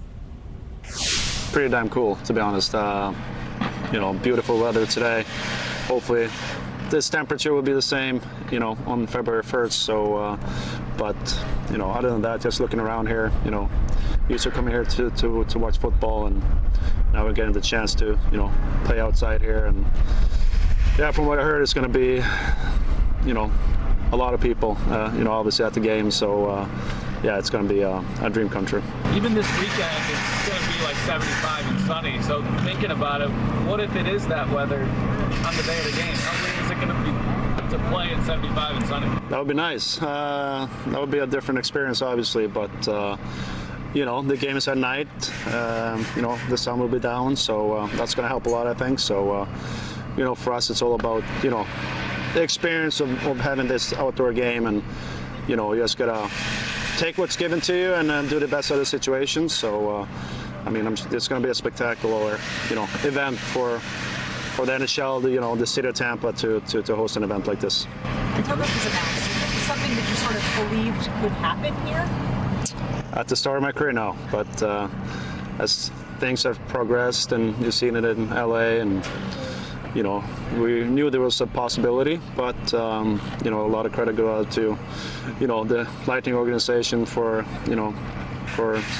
supporting this and wanting to have this, and obviously to the NHL for giving us the rewarding to host a game here. So But yeah, I mean, us as a team and an organization has, been, obviously to 3 straight finals and, won a couple of cups and, kind of always been in the playoff hunt. So I think the Lightning has been a team that is looked upon as one of the best in the NHL. So, it's fitting for us to get an outdoor game, that's for sure. You guys brought, I think, 25,000 Lightning fans to Nashville 4 years ago when you first outdoor game. What do you think it'll be like being a host team, being able to play in front? Yeah, I'm sure it's going to be a lot of Boston fans. But for us, it's just an incredible opportunity to once again play outside. And like I said, that experience in Nashville was super, super cool. Probably won't be as cold as it was at that game, but no, like you said, I mean, we're so excited to play in front of, I don't know how many people it's going to be, but, we're super excited. Kenny Bettman talked about turnout in Nashville and fans in Nashville and how that made an impact on this game, bringing this game to Tampa. Can you talk about what you've seen over the years from this market? How do you see it grow? No, like I said earlier, maybe got lost in my answer, but, the support that we have, the fans, the traveling fans, we see it everywhere now. And like I said, bringing 25,000 people to Nashville is, I mean, we could hear them, that's for sure. So, no, it just goes to show the growth of the game, and in Tampa in particular, what I've seen from day one is, there's Lightning everywhere. And it's pretty cool to see what it's gone from when I first came to what it is today. And it's a cool experience. You tried on the jersey couple weeks ago. Now you're here. Can you just tell me how the team is feeling about this experience, and then what are you guys most looking forward to? I think everything, just experience. We've had Gasparilla going on Friday, Saturday, and then they had this game on Sunday. So I think that's the whole experience.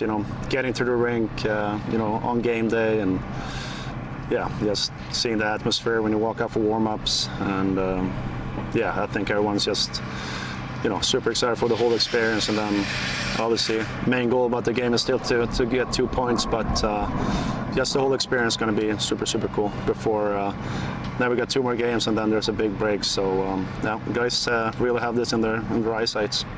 There's a lot of team planning, like team exclusive planning that goes into it.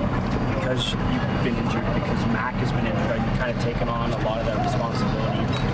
Planning what? And some of that stuff, right? Because you're not in the middle of the action. Yeah, but it's not just our decision. Obviously, we can have more hands-on, but it's a team decision that goes into everything that we do, and everyone can come in with the ideas, and then we'll make a team decision on it. But we've had a little more time on our hands, so to say, for being out for so long. But we're getting closer and closer. So hopefully. How exciting. That's going to be such a great game to watch outdoors. All right, well, that's going to do it for us here on Florida Live. Thank you so much for joining us on this beautiful Friday. Coming up on the 407 in just an hour, it is Foodie Friday, or should I say Friday. We have so much food that's going to be on the show, including a food truck with French fries, one of my favorites, and we might do something with the pie competition, because after all, today is Pie Day, and we are excited about it. I'll see you soon on the 407 on Fox 35 at 4. Until then, have a great afternoon.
Before they head out.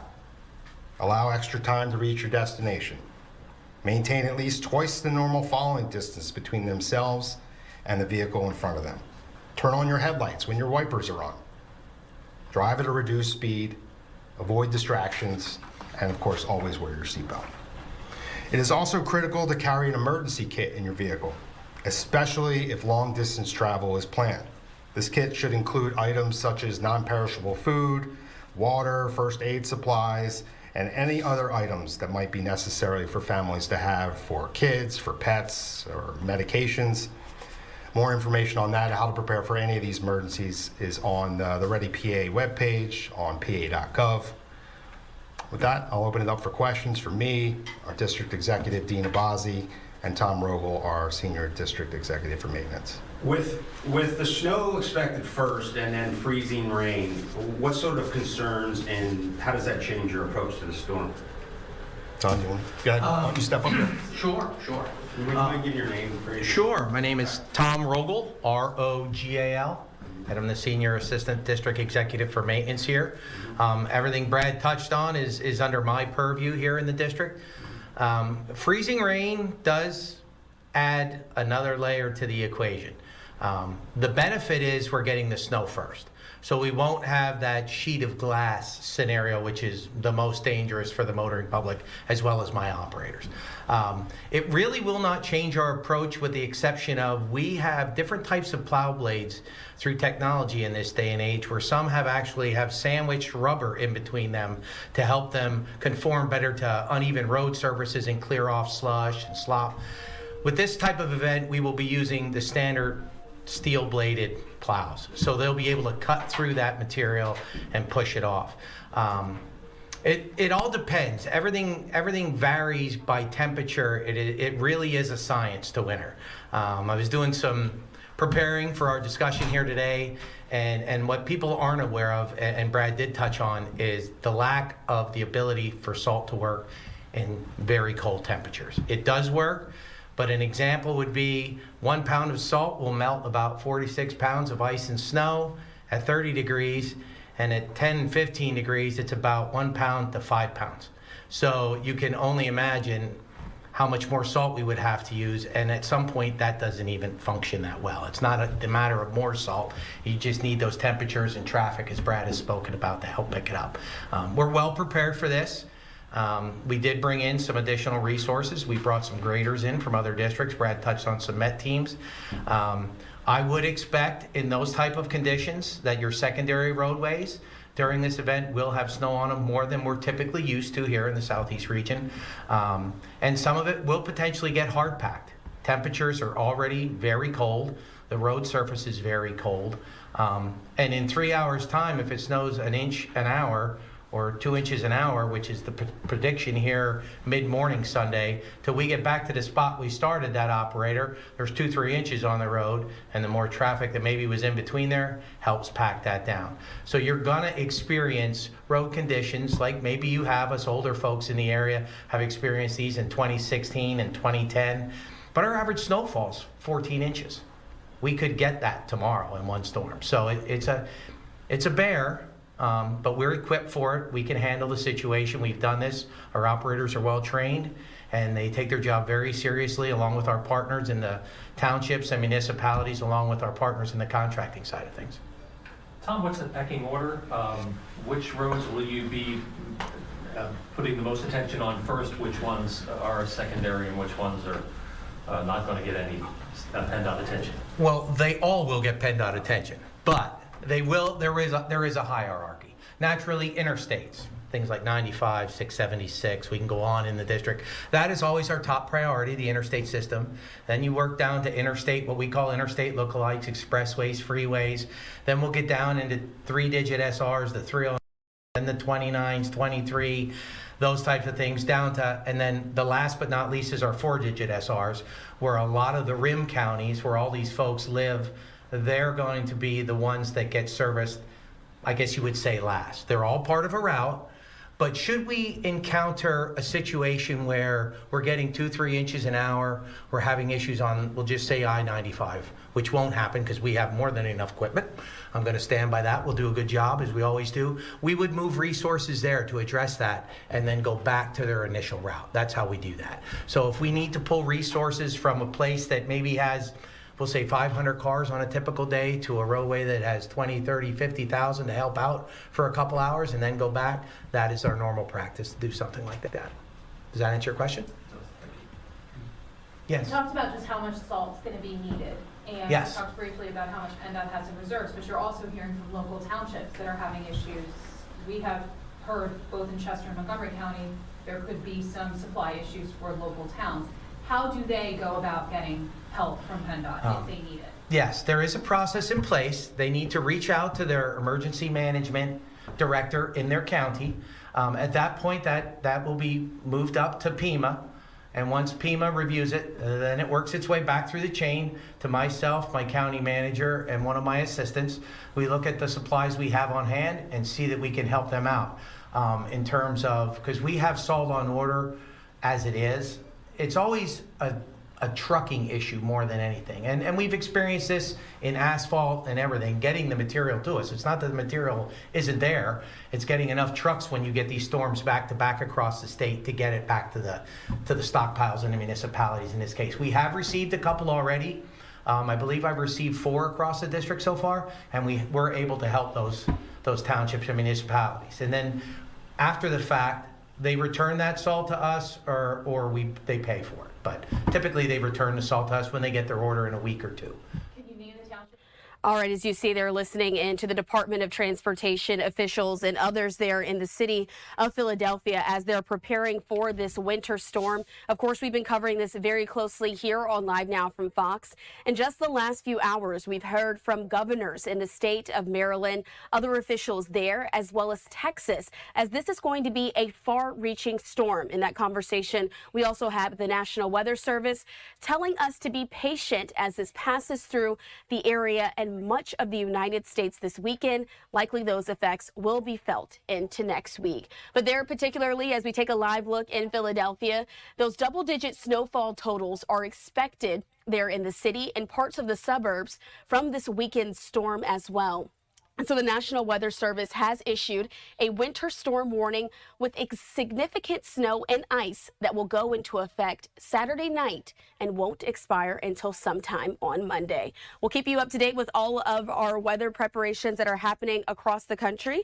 In the meantime, we're going to slide away for our first 2-minute commercial break of the hour. On the other side, though, we'll be heading back to Pennsylvania, back there to Philadelphia, to talk about yet another headline that's dominating.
Thanks for being with us here on Live Now from Fox. I'm your host, Christina Evans. We do want to continue on with what we're following here on Live Now from Fox. I'm going to put up this post we have from our partners there at Reuters. And so you may have heard a bit of this story that we're following here alongside our partners there at Fox 29. And so it was cameras from that they have access to that captured workers removing an outdoor exhibit that explores freedom and slavery at the president's house. This is right near the Liberty Bell. I want to put some of that video up on your screen for you so you can see the moments that were captured by some of those cameras in the city. And so we do know this is located at a home that Presidents George Washington and John Adams used as a version of the White House. There was an exhibit that was commemorating the lives of 9 enslaved people. Last year, we do know that President Trump ordered that content at national parks. He said that inappropriately disparaged the country should be reviewed and potentially removed. And so those were the moments that this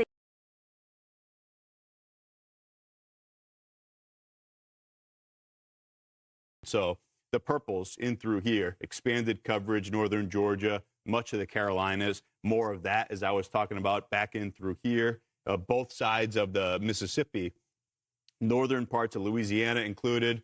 You've got these two areas, one mostly from overrunning moisture from the Gulf, and I do think some of these areas outside of when you get into the Appalachians are worsened by some of that cold air damming we were talking about, the wedge. Here's the ice forecast.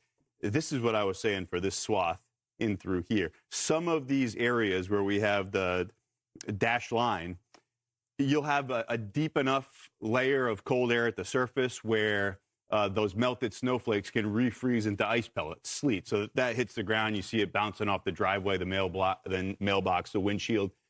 That's actually, in this scenario, if you don't have to be driving around, a good thing, because that doesn't stick to power lines and trees and tree limbs, and it doesn't add weight and bring them down. The freezing rain numbers in through here, we're showing them at 3/4 of an inch plus. The National Weather Service, a lot of our reliable forecast modeling has somewhere in here ice totals that exceed an inch. And if you have numbers like that, trees are coming down, power lines are coming down, traveling on the roads is impossible, and those power outages will be extended as it'll be awfully difficult, huge cleanup, plus for an extended period of time, it'll be challenging for crews to even get to some of these areas where the outages occur. So plan for that. Plan for several days without power if you're included in this whole swath.